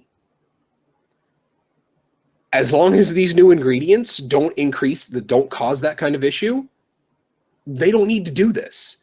This is a completely unnecessary thing to do. They're going to stack up in my inventory. I'm not going to sell them because I'm going to wait until I have availability in my material storage, store them then, and then excess I have, I will sell off, just like I do with anything now.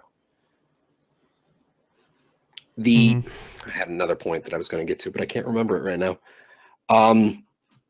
Yeah, that's pretty much it. I would say I'd feel really even more bad if I know you have the increased storage capacity. It's they're basically asking you, yeah, thanks for buying these, but we're gonna wait, X amount of time. I don't even think they said, an amount of time. It's like, so for you to fill up, say you had 1,000 spots open, you'd have to fill up 4 in your bank, or, what they want you to do, sell them. But like chat team was saying, like, I'm just going to throw it in my bank. Yeah, thanks. But it's like you paid for the extra storage that I don't know, it just feels just as bad.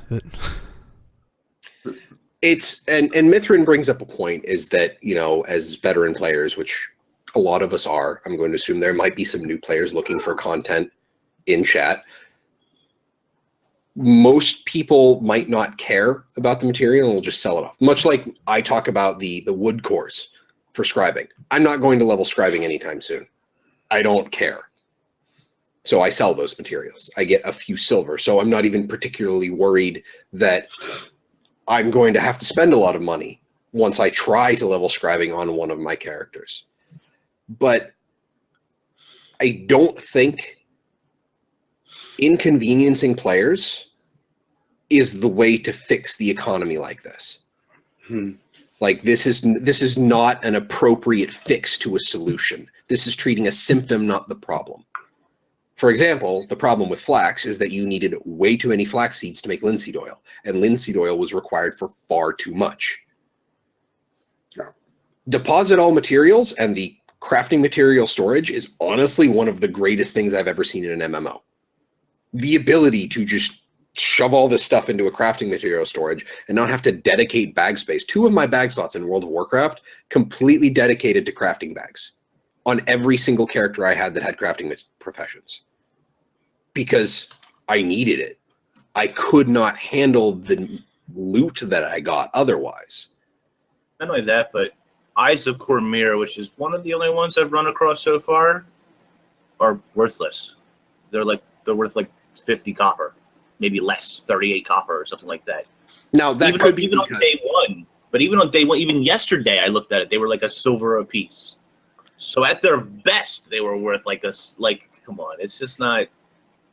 Now, there are some ameliorating factors there. It's possible that some of the recipes that use them either aren't available yet, or haven't been discovered, or people haven't found like an actual use for them.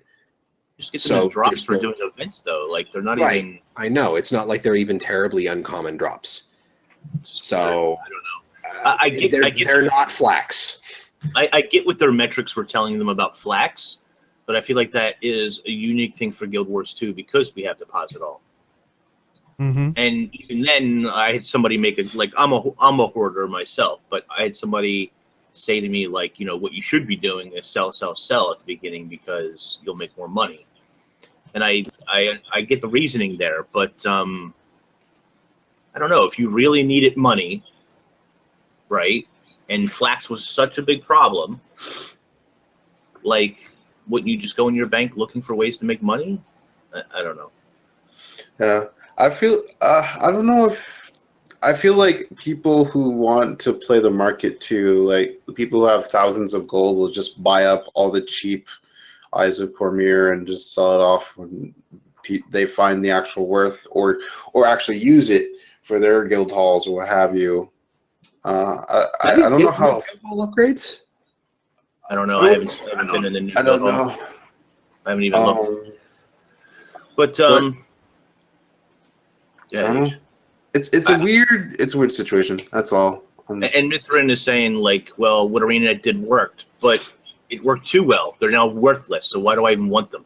I was gonna say, now we're gonna run into an issue of kind of what we had with like Mystic Coins, where at the beginning people were just like, who cares about these things, and now it's like, hold on to them forever. Don't you ever give this thing up. Like, yeah, what it's telling me is to buy a bunch of those Eyes of Cormyr because they'll eventually spike up. Maybe. I don't know. Eventually. But the thing is, we don't know if they're going to be like flax. Again, the problem was that linseed oil was used for everything. Yeah. If they instead take linseed oil as a requirement for all of the Heart of Thorn stuff and separate that over 3 to 5 different crafting materials that were also introduced. yeah. Instead, then what would the price be? right? I'm wondering what the other materials are that you can't deposit as well. I could have sworn I got a second one, but it was just the coins you get from the casino. Yeah, So, those aren't. I am logging in for one other thing, though. The secondary issue I have with this is they haven't done anything about, say, stat drops from Heart of Thorns, which honestly I think are bigger issues, because who likes minstrel's gear? How many freshwater pearls do you have? I've never sold freshwater pearls. I know freshwater pearls came from mussels. Do you want to know? I harvest every single mussels node every time I walk past it. I have 2 freshwater pearls. That and what are they? Traveler's runes require what from the jungle plants? Yeah, Trailblazer. It's like, jeez. So I've had a couple of drop, and I've sold a couple of them because they're worth so much. they are worth 5 gold. I'm looking at the trading post right now. 5 gold and 57 silver for freshwater pearls a piece. That's a problem. That's Go not. look at the Maguma Lily. Because They're they like were 10, that was used for like World v I World. just logged out. It's I can look it up real quick. Yeah, I don't know. Those drop rates for those should have been up a little. Well, but they had that too. Remember, they had what was the other one? The black pearl, or the ebony pearl, or whatever it was called. Black diamond. Black diamonds, right? And Yeah. those were worth a lot for a very long time. Not quite as much as a lily, but they were worth quite a bit. But then they updated AB, and of course, multi-loot was the thing for such a long time that diamonds became basically worthless. Yeah. Yeah. So this is kind of another one of those situations where who remembers when they added the patches for crafting insignias? Like, this is artificially changing the value of a thing on the market for no real good reason. Mhm. So they might have just created their own scarcity issue later on down the line with Eyes of Cormyr and other stuff. Maguma lilies are 12 gold, 37 silver apiece. Okay, I tried to look on the wiki. I couldn't. There are 700 or so on the trading post right now. Yep. There were It's- 13 or 1,400 freshwater pearls. That's a problem. And it's not like you That just need one flax. for, armor. It's Yeah. so yeah, it's bad. Yeah. But So it really just comes to supply and demand at this point, where I don't know if Isaac Khmer will have a high demand just yet. We're only like 2 days in the expansion, so Right. we don't know what they're going to be used for yet. But I think it'll be for Khmer statues or something. I don't know, but once people find out, which will probably be next week, when people will find out, when people are going for their guild halls and things like that, we'll find out what these things will be used for. pulsing brand sparks and superior runes of the firebrand, and also for a gleaming matrix at the moment in the wiki. Those are the things that are not depositable. No, those are the things the Eye of Cormyr can be used for. So you're going to use them for elite spec runes? Just the firebrand one. Yeah. It may be for all of them, unless what's the recipe for a firebrand rune? A rune of the Guardian, an evergreen lodestone, and an Eye of Cormyr. Okay. So the gleaming matrix is another Eggs, I think, I've isn't it? No, scrap component. that might actually be for elite spec runes. Yeah, that's going to be because- that looks like the recipe, because rune of the Guardian and an evergreen lodestone was for the Dragon Hunter rune. So So it's going to be base class evergreen lodestone. 50 Eyes of Cormyr is the recipe, which I have 50 Eyes of Cormyr already. 50 eyes, 50 for one? Yeah, it's 104. yeah. Krista just told me she has 104 Eyes of Cormyr in her inventory. She's been running around in the desert while we've been doing the show. 104 eyes. Oh. Abaddon's Sorry. dead. I couldn't. Oh, hey. Wow. just like It just occurred to me that these things are called Eyes of Cormyr, like way over my head. Cormyrs even have eyes. That was what I was thinking when I think Age said it was going to use it like Cormyr's decoration. I was like, that's the one thing it wouldn't need. Yeah, you don't need eyes. You don't need that. Oh man. Maybe that's why they're useless. They're like, what are we going to do with these? This is like this is one of those things where it's like, this is the leather stuff all over again, where they're like, we need to make leather worth something. Let's artificially add it to a whole bunch of different recipes and take more to refine. Oh shit, leather's super expensive now. Let's put in a leather farm. And then they had to nerf the leather farm and change the leather farm. Why? The single mistake with flax, the single mistake with any item is not putting in enough acquisition. If something is too expensive, you don't have enough ways to get it. All right, I bought 12 stacks of Eyes of Cormyr. I'm good. Did you just buy 12 stacks? Yeah. Well, it probably cost him a gold. So now when Elite Specs, when everyone realizes, oh, we need these for runes, I'm going to be able to sell my Eyes of Cormyr. It's actually not a bad idea. I might buy enough just so that I can make 6 runes of the Firebrand, so that I never have to make them again, because legendary armor. Exactly. Buy your eyes while they're cheap. Yeah, might as well. Why not? Just farm them because they're really not hard to get. Yeah, true. Yeah. True enough. That's true. Well, it'll just add on because I actually do have a bunch of profession runes, and I want to transfer them to the Elite Spec ones so I could test stuff.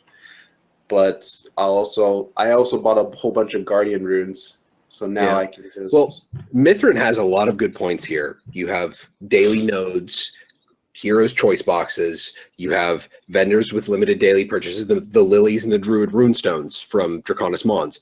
Great ideas if you want to control the flow, the influx of an item into the market. Great, fantastic, perfect. The problem with flax is how much it needed to be used for. That's it. That is literally the only problem that was with flax and linseed oil. So, yeah.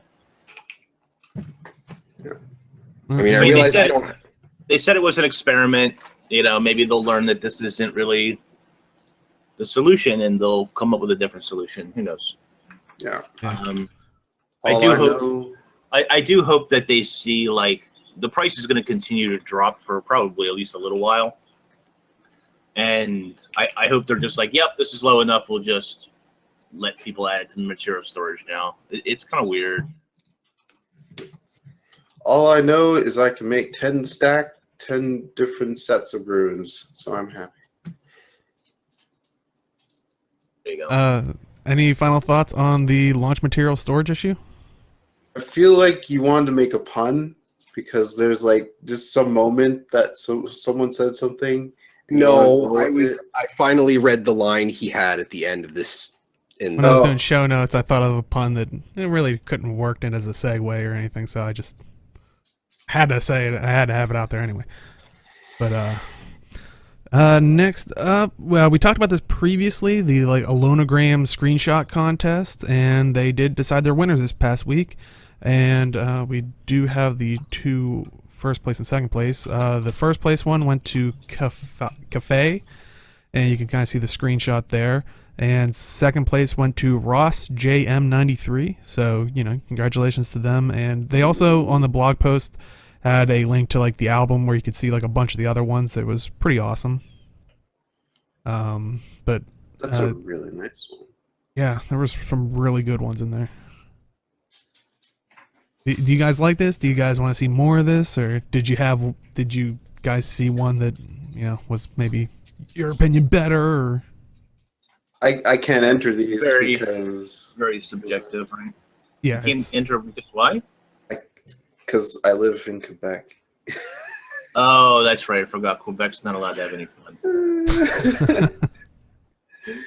Even in Canadian giveaways, they're not allowed to enter half the time. Yeah. I need a PO box in Ontario. Yeah. Oh, that's kind of silly. I like the runner-up actually. Yeah. it kind of, I didn't really read the rules for the contest, so when I started seeing people like alter the screenshots with extra screenshots, it surprised me a little bit. But Yeah. I really like the first place one. It just gives that feel of that they're really out there in the world. It's really cool. all of their screenshots look better than mine. They must be using Reshade or something. Probably. And they do have, like, you know, stories with them, so yeah, definitely click through the album and, you know, kind of read them, and a lot of cool ones. But that, I mean, of course, there was a launch, you know, big stuff. Of course, they're not going to miss an opportunity to throw some gem store stuff at you. So always thank you to Dolphy.net. Check out Dolphy.net so you can spend your gems more wisely. So first up, this came out on Tuesday, so before the launch. It was the Largos Fin Backpack Glider Combo for 700 gems. And I think, you know, honestly, you know, I think it dies beautifully. Unfortunately, of like all the other ones, it only dies the glider, not the back piece. So that is important to note. Yeah. But you can kind of see it has like this like water splash animation coming off the wings and stuff like that. But your guys' thoughts? They are missing so much by not allowing back pieces to be dyeable. Yeah. They really are. Because I know that I bought the Shining Blade backpack. I'd actually use it if I could dye it the proper colors I wanted it to be. I can't. So I mean, ultimately, I'm guessing it's where it's coded and located, because I mean, everywhere, like the back pieces are always in the accessories thing, which has none of them have dye options because they don't have it's because the other 5 don't have actual models. Yeah. But I think too, like, I know people for a long time have like dyeable weapons, and I've always sort of been against that, or at least not necessarily against it, but I don't think that works for ArenaNet, because I mean, a lot of times they just recolor a weapon, and if they let you dye it, then they couldn't add those extra colors in there, which is sort of arbitrary. But I think for at least these glider backpack combos, whatever tech they need to develop to let that happen or make that happen, they really should do that, because these things lose a lot of value when you can dye the glider but not the back. Yep. Yeah. Fashion Wars, come on. Well, when your gear suddenly changes color because you jumped into the air, I think people kind of have a problem. It's like a mood ring, but like a mood back piece. I mean, I have it set up so that I change colors when I switch weapons, but I mean, that's not everybody's thing. Well, that's just because you like all your particle effects.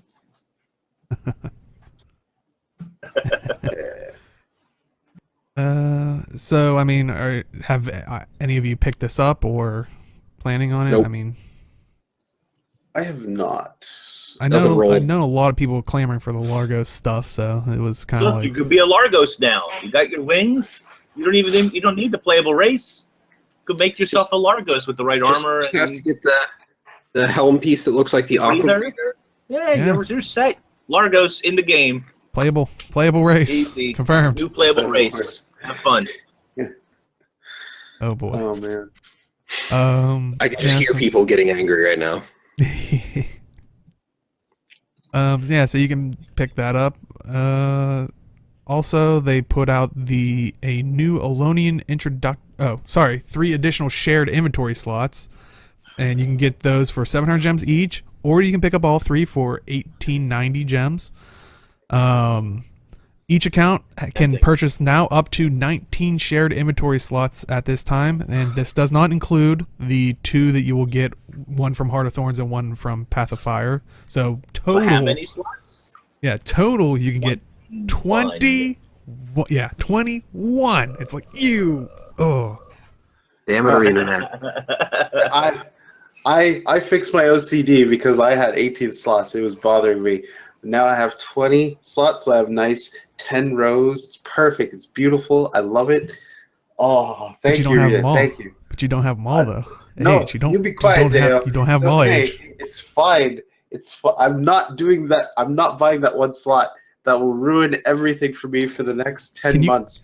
No. Can you gift them? Age, you gotta catch them all. Can you gift Yeah, them? will- I was I don't I was think you tempted can. to buy. I was tempted to buy the next 3. I have all but 3, so I have however many that is. And but I don't know. Like, I don't necessarily need 3 more right now. Like, there's things that I already have in the shared inventory slot that I could probably take out and move around. So I was like, I'll probably just wait for a sale, which might not be for a year from now, and who knows how many slots will be then. But tempting, really tempting. But I'm hoping that maybe Winter's Day sale or New Year's sale, maybe I can pick these up for a little bit cheaper. Yeah. And like Chad saying, you can now put your Eyes of Cormier in your shared inventory slot. There you go. That we can see I them have on a all your question, characters. ArenaNet. Dear ArenaNet, if you ever watch this or you're listening right now, which you absolutely should be, then you should add it so that I can buy more crafting licensing per character. Okay? Yes. Need to have at least 1 license per profession, so I only need 1 character and I don't need to ever swap again. Let's increase that. Let's do that, ArenaNet. So then I'll you buy can that. freely delete all of your other characters? I do that anyway. It's just that I have to pay 50 silver to switch. Fair point. Let's add that. Let's increase that number, please. Also, they added a new Elonian introductory package, which has 1,800. It's for 1,800 gems. It's a 20-slot black line satchel, 5 black line chest keys, 5 heroic boosters, a desert explorer kit, and a black line sample pack. So, you know, What is a I guess if you're Desert new to the game, Explorer kit? I have no idea. Let's find out. A one? You know Scroll what? over, it tells you. I forget what it gives you. It gives you like keys and stuff. Oh, probably for the trade chests and stuff. Oh, Yeah. yeah. Which, by the way, the trade chests, get your keys. Get those, because man, do you get a lot of stuff out of them. And Account-bound crafting K-Fizzle, I think that would be amazing. But I kind of understand how they want to put that on a per-character basis. they At have least from an RPG account-bound. standpoint. They have account-bound crafting recipes. Yeah. So I if you mean- get a recipe on any character, if you don't know it, you can use it, even if it's Right. not on the right character. So I like that. See, that's the problem, though. I've been from just coming from other MMOs. I see that recipe. I'm like, I know I can click on this, but I'm not going to. I have to give it to the character that it has it. Got to give it to the right character first. Yeah. Yeah, I only mean- recipes that can't be discovered. So Account-bound crafting would be nice. Really, yeah, and the discoverable thing is a pain in the butt, but it would be nice. I think I would still want the crafting licensing though to be increased, so I don't have to switch. But I'm definitely someone who has leveled scribe more than once. I've leveled leatherworking more than a couple of times, so even somebody who has spent all that money already, I would still like to have it account bound. It would be a nice quality of life thing. Also, they gave us a new outfit, and it is the Forged outfit. So you can get this for 700 gems. Remember, it is all or nothing. You can hide the helmet, but it is an outfit, not an armor piece. So hide the helmet.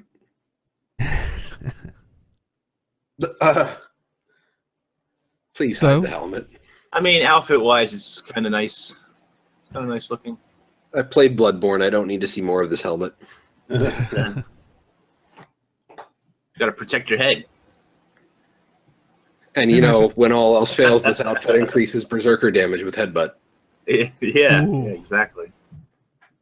But yeah, you can dye the flame too. So it's like I saw a couple of like the images where like it literally looked like there was no flame at all. Like, which was, you know, if you want to go that route, it looked pretty cool. Huh. Could you do that with the other outfit that came out for like Halloween, was it? Yeah, you can dye the flame on The it. Mad King one, yeah. Oh, that's cool. I didn't know that. Maybe you can get it when you buy that last shared inventory slot. No. Wasn't there another outfit with flames? There was actually two Halloween ones. The one that had the black ghostly one that wasn't dyeable, but then the one that was like the lunatic court one or whatever, that one. Right, the dyeable that's one. it. Yeah. Okay. I'm considering getting it. I don't know why. Looks cool. Mithrin, because they don't want to sell us armor anymore. Freaking sad. Yeah. They want armor in the game, and they want outfits in the gem store because that's what people wanted, and so that's what they did. No, people didn't want that. I didn't want that. So you're wrong, ArenaNet. Ink speaks for all of us when it comes to this. And I think that was our one worry when they announced that during, what was it, season 2, where they're like, we're not gonna put any more armor in the gem store. You know, it's gonna be all through in game, and it's like we were all sitting here going, hopefully that just doesn't mean that they're not gonna release any more armor. The thing is even when an expansion comes out, like I don't know how many armor sets did they add. There's a couple. There's a decent amount, I suppose, but I don't know. I'm just not a fan of the outfits. If they came up with a better system for outfits where you could replace pieces of the outfit, or you could hide a piece of the outfit to show the armor underneath or over top, if there was a layering process somehow, then outfits would be a lot more acceptable. But I don't know. It's rare that I want to look like the whole thing. I think Deo came, like we were talking about having another rant about outfits a while ago, and Deo said that, you know, the outfit should be, if it can be parsed into 6 armor slots, do it, and you buy that all together. But slotting the outfit in the outfit tab is free. Transmogging in individual pieces costs a transmutation charge, just like normal. Mm-hmm. So I think I would like that idea too. So like if you want the whole outfit, you just boop. Like I have the Phalanx armor. If I wanted to wear the Phalanx armor as an outfit, boop, free, just whole character. But if I want individual pieces of it, I have to spend transmutation charges for it. Yeah, I'm okay with that. And you know, I always hear the thing. It's like, because you know, like Inks was saying, like, oh, each piece was individual. We had that system for the town clothes system, and then it changed so we could actually use them in combat, which was a nice feature. But it's like, you know, we always hear the thing about clipping. It's like we hear that about just regular armor. I think if you're doing mixing and matching, that's the price you take in creating your art on your character. It's like, oh, it looks good until they turn. It's like, so the number of shoulder pieces I have that clip into my character, especially my heavy armor characters, the number of shoulder pieces I have that clip into my face, or better yet, the ones that just don't look like they'll function right. Like so many times on my Norn, I would have like shoulders, hold out the hammer, I'm looking right into my my shoulder piece, and I'm like, how is this effective? And it's like this is your field of view. This is the shoulder piece right here. Yeah. But it's see-through. Yeah, like chat's saying, town clothes were basically another armor set, but you could only use it out of combat, and so it was nice that we were allowed to, you know, be able to fight in these. But you know, at what price? 700 gems apiece. That's what price. Hey. Also, they added the Living World Season 3 Complete Pack, which will now include Episode 6 for 960 gems. It didn't say on there if it fluctuated, which all of them do, so I'm assuming it does, hopefully. I'll assume it does, yeah. But if someone out there, you know, has a couple or something, do let us know, because unfortunately, you know, I think I'll add all the updates. But also we've gotten a new weapon set from the Black Line chest that you can get, and it is the War God weapons. You can see them here. You can get them for 1 Black Line ticket, and also you can, for a limited time, get the scientific weapon collections. They've returned for 5 Black Line claim tickets, but these are the new ones. So first of all, can I say it's good that they're 1 ticket? and not 2. Yeah. Oh, yeah. I'll agree Let's with be you there. thankful that we didn't apparently award them enough for that mistake. So And it was hard too, because those were the Abaddon ones. Yeah, you should have Yeah, got they them are. all, Daniel. It's Yeah, your last these- chance for these Abaddon were- Love. Pretty sweet. Some of them are nice. Some are nicer than others. I love the short bow in this one for once. Um, It's pretty good. this was actually today's video for me. The fire effect actually looks nice on a number of them. I'm a tiny bit bummed because I really thought that his greatsword was going to be the next legendary sword. I thought it was a great candidate for it, but instead they built a weapon set around it. So Mm. I guess that's kind of nice as well. It's I really like Oh it. god. Yeah, I Shield is think awesome. they look good. It's just I think my problem now is like once again I've had like my looks like kind of set in. Like I'd like the greatsword. I might just get it just to sit on it for future resell. But it's like I have Volcanus. Like you know. But yeah, I think they look awesome. Yeah. I kind of wish I had a few more tickets because I kind of want to buy a few of these. Yeah. I got the axe for now. Oh. Yeah. Yeah, I chat saying figured- they like the staff. So yeah, I've seen a good, select people are I think gravitating towards these, pretty well. You could say warmly. They're warming up to it. get out.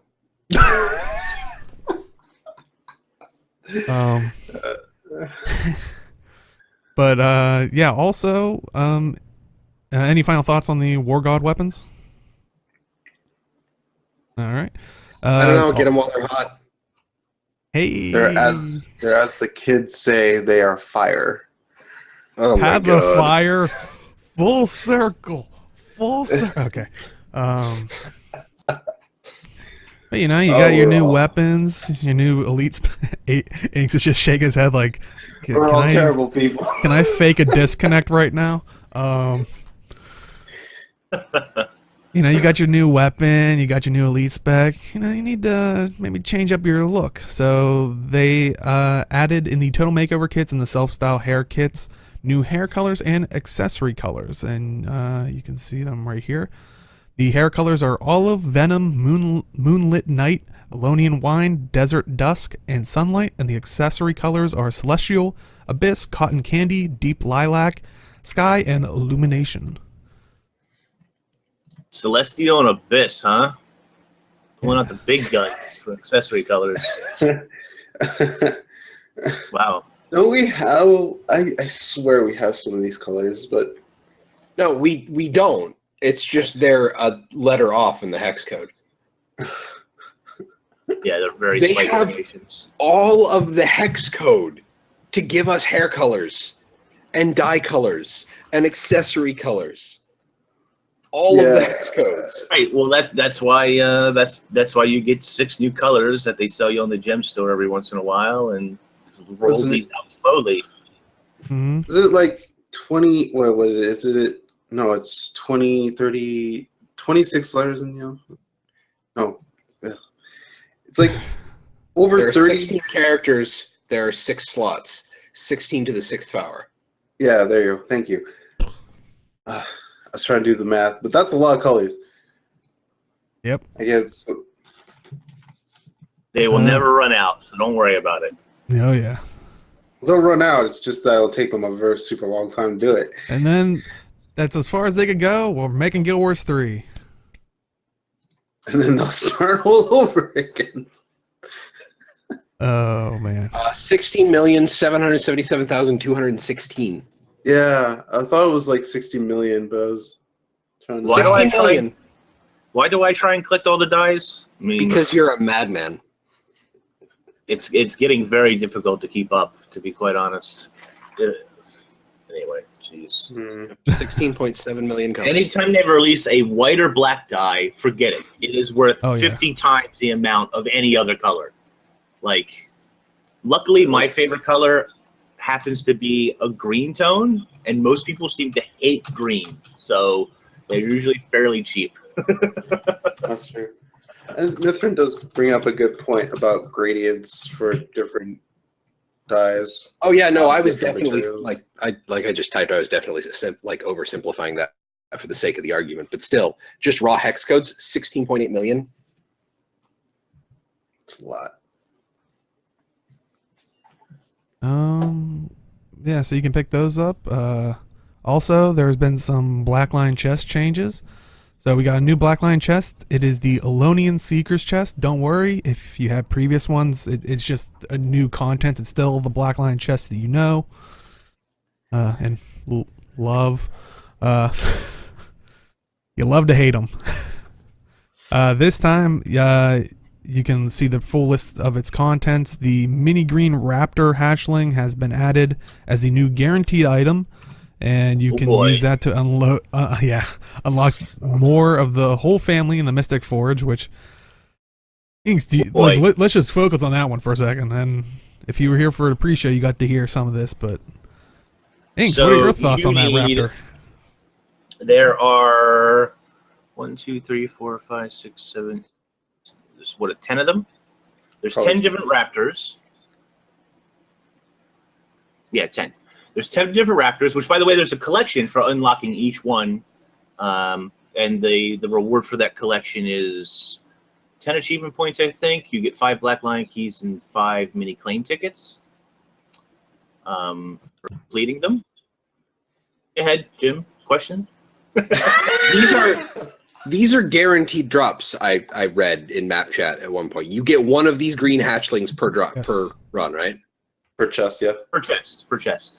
And they are sellable in the trading post, so you can buy extra, and you'll need to, because in order to complete the set, you're going to need 244 keys, or 244 green raptors, and 456 unidentified dies.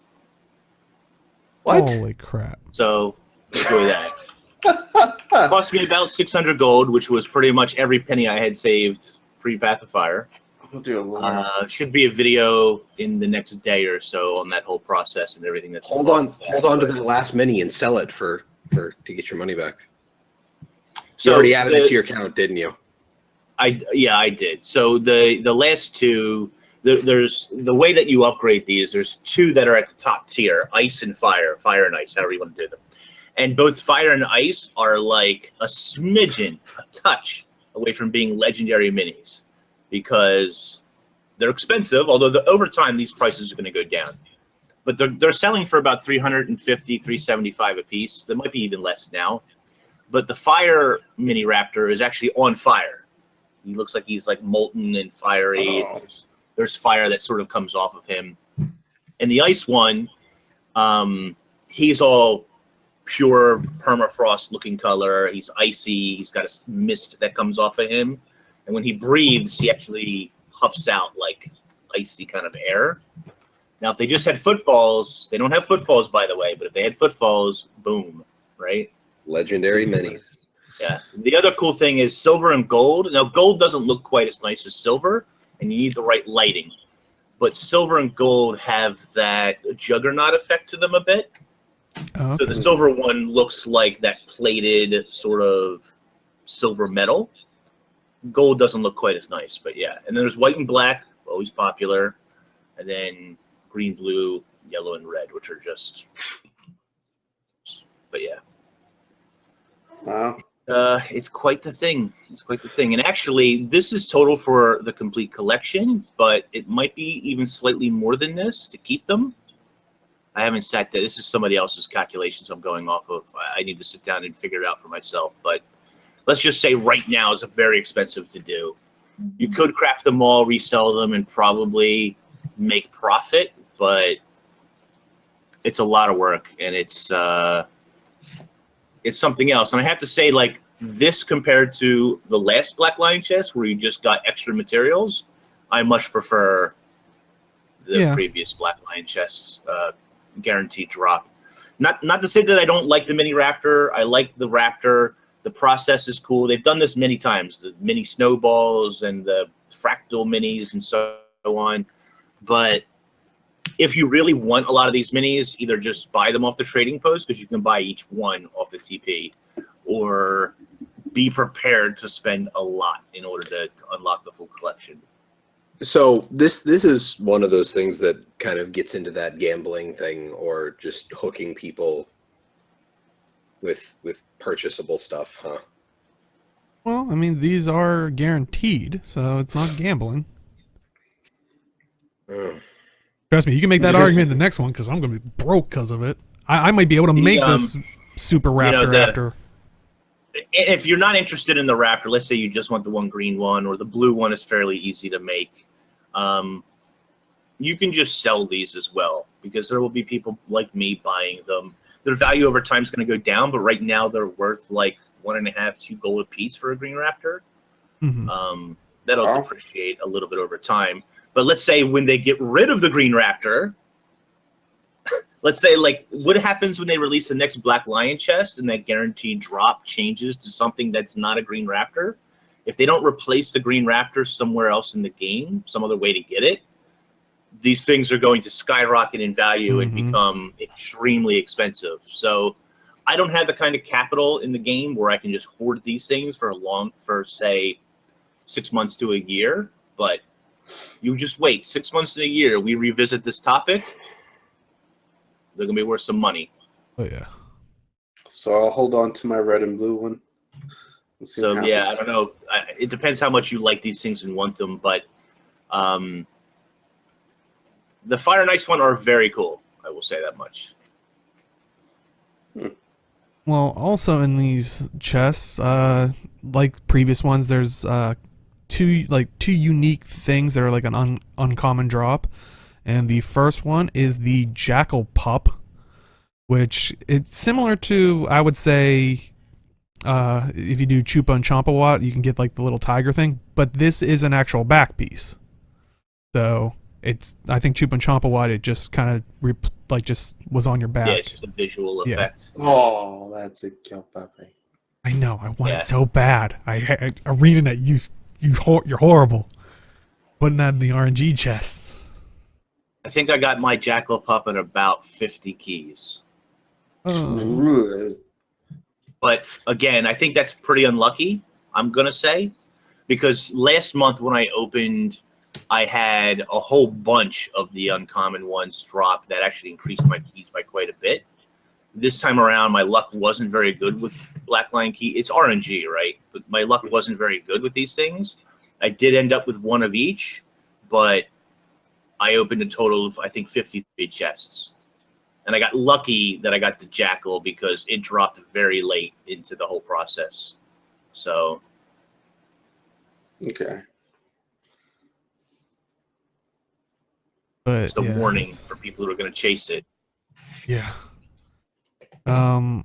Also, they put in the Hydra Staff, and it is also an uncommon drop in the Loning Seeker's Black Lion chest. And it, like I said, it is a staff. It kind of reminds me of kind of the legendary Trident. It just Hydras in this scenario. Yeah. Pretty cool.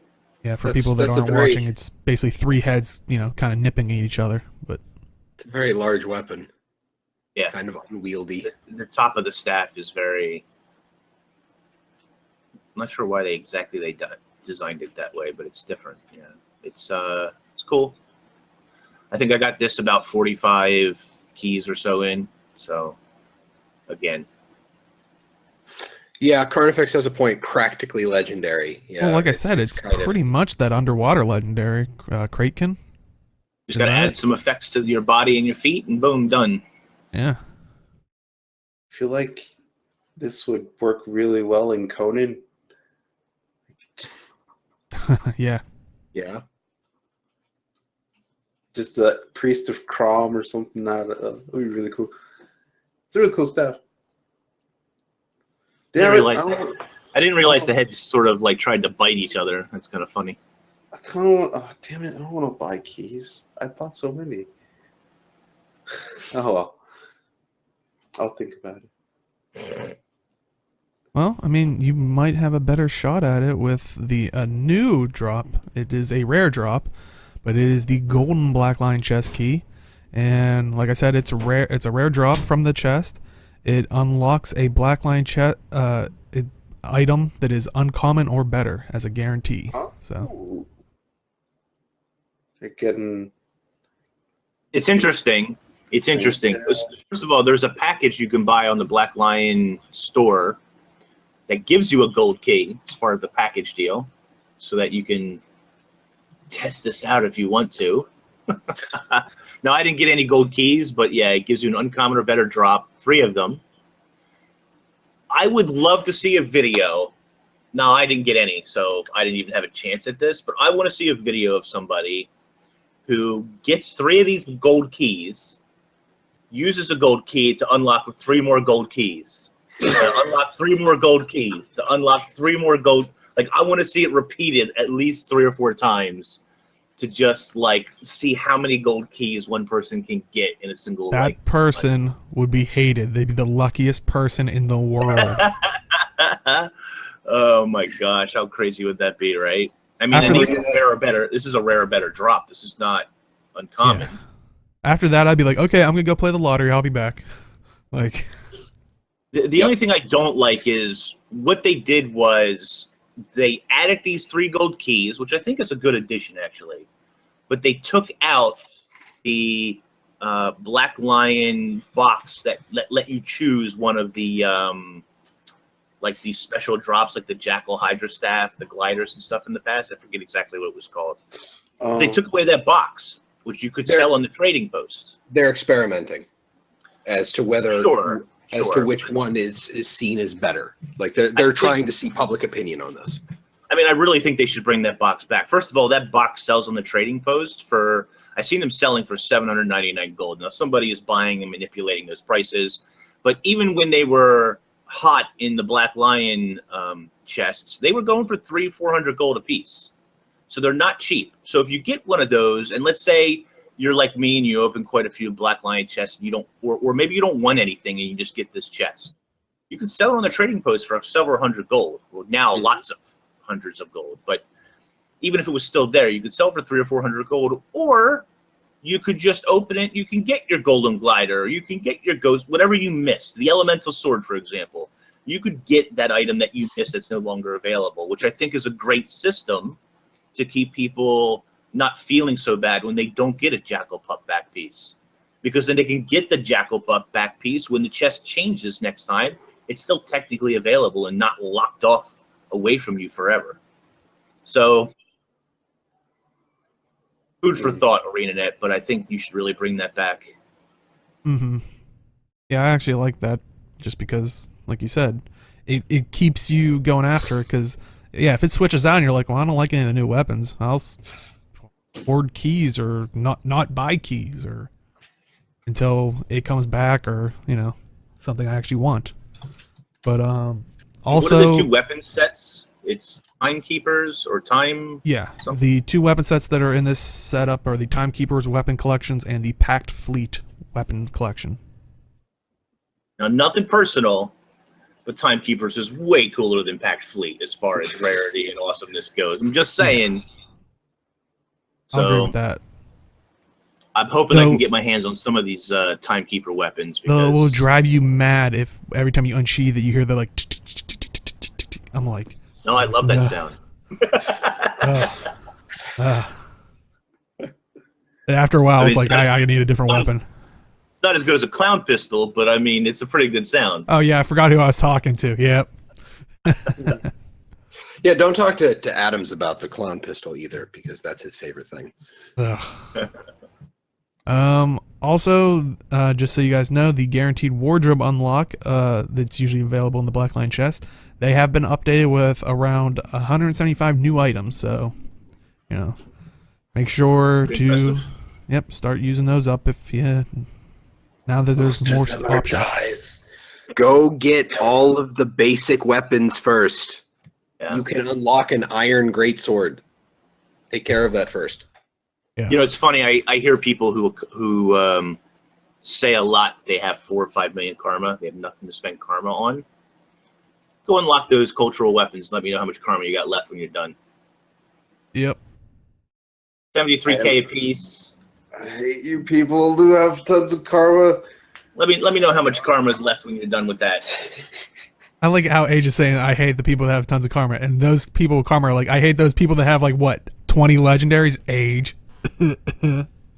Well, technically I have 9, and I'll have 11 when I stream. Dude, you just sitting around, chilling, relaxing. I still have 3 precursors. What do I feel like doing today? I don't know. Let's make Predator, I guess. There's nothing to do in this game. Okay. If you really want me to. Oh, boy. Oh, man. I But still have 3 precursors in my bank I need to make. Just haven't gotten around to it. man. Well, last up, we have our community corner. So this week, it happened right before, right before PoF. Someone posted on Reddit, and it was Reddit poster Mac7625, and they actually recreated the PoF mounts in Lego form, which, you know, I definitely thought it was pretty awesome. And I saw a bunch of devs, you know, saying like, we want the plan, like, what are the plans, like, type thing. And I don't think they were ever posted, but, you know, we will have the link in the Reddit post in case, you know, maybe they updated it or. Yeah, that would be a way to make, man, you could get a lot of views with something like that, you know, posting the plans. Yep. Doing a time-lapse build video. Oh, man, sweet potential content right there. Oh, wow. How do they do the... I'm gonna build Divinity's Reach on a 1/10 scale out of Legos.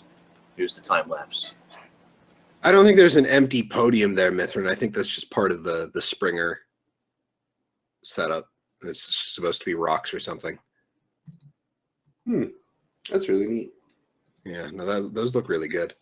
Yeah, and they also, you can kind of see they did some of the legendaries there. You can, like the axe in the back, the legendary greatsword, the longbow, stuff like that. So definitely, That's cool. Yeah, overall, really cool. So, you know, maybe if you have an eagle eye, you can pick it out and maybe craft them yourself. I know Don't have Arena's some of looking for those pieces.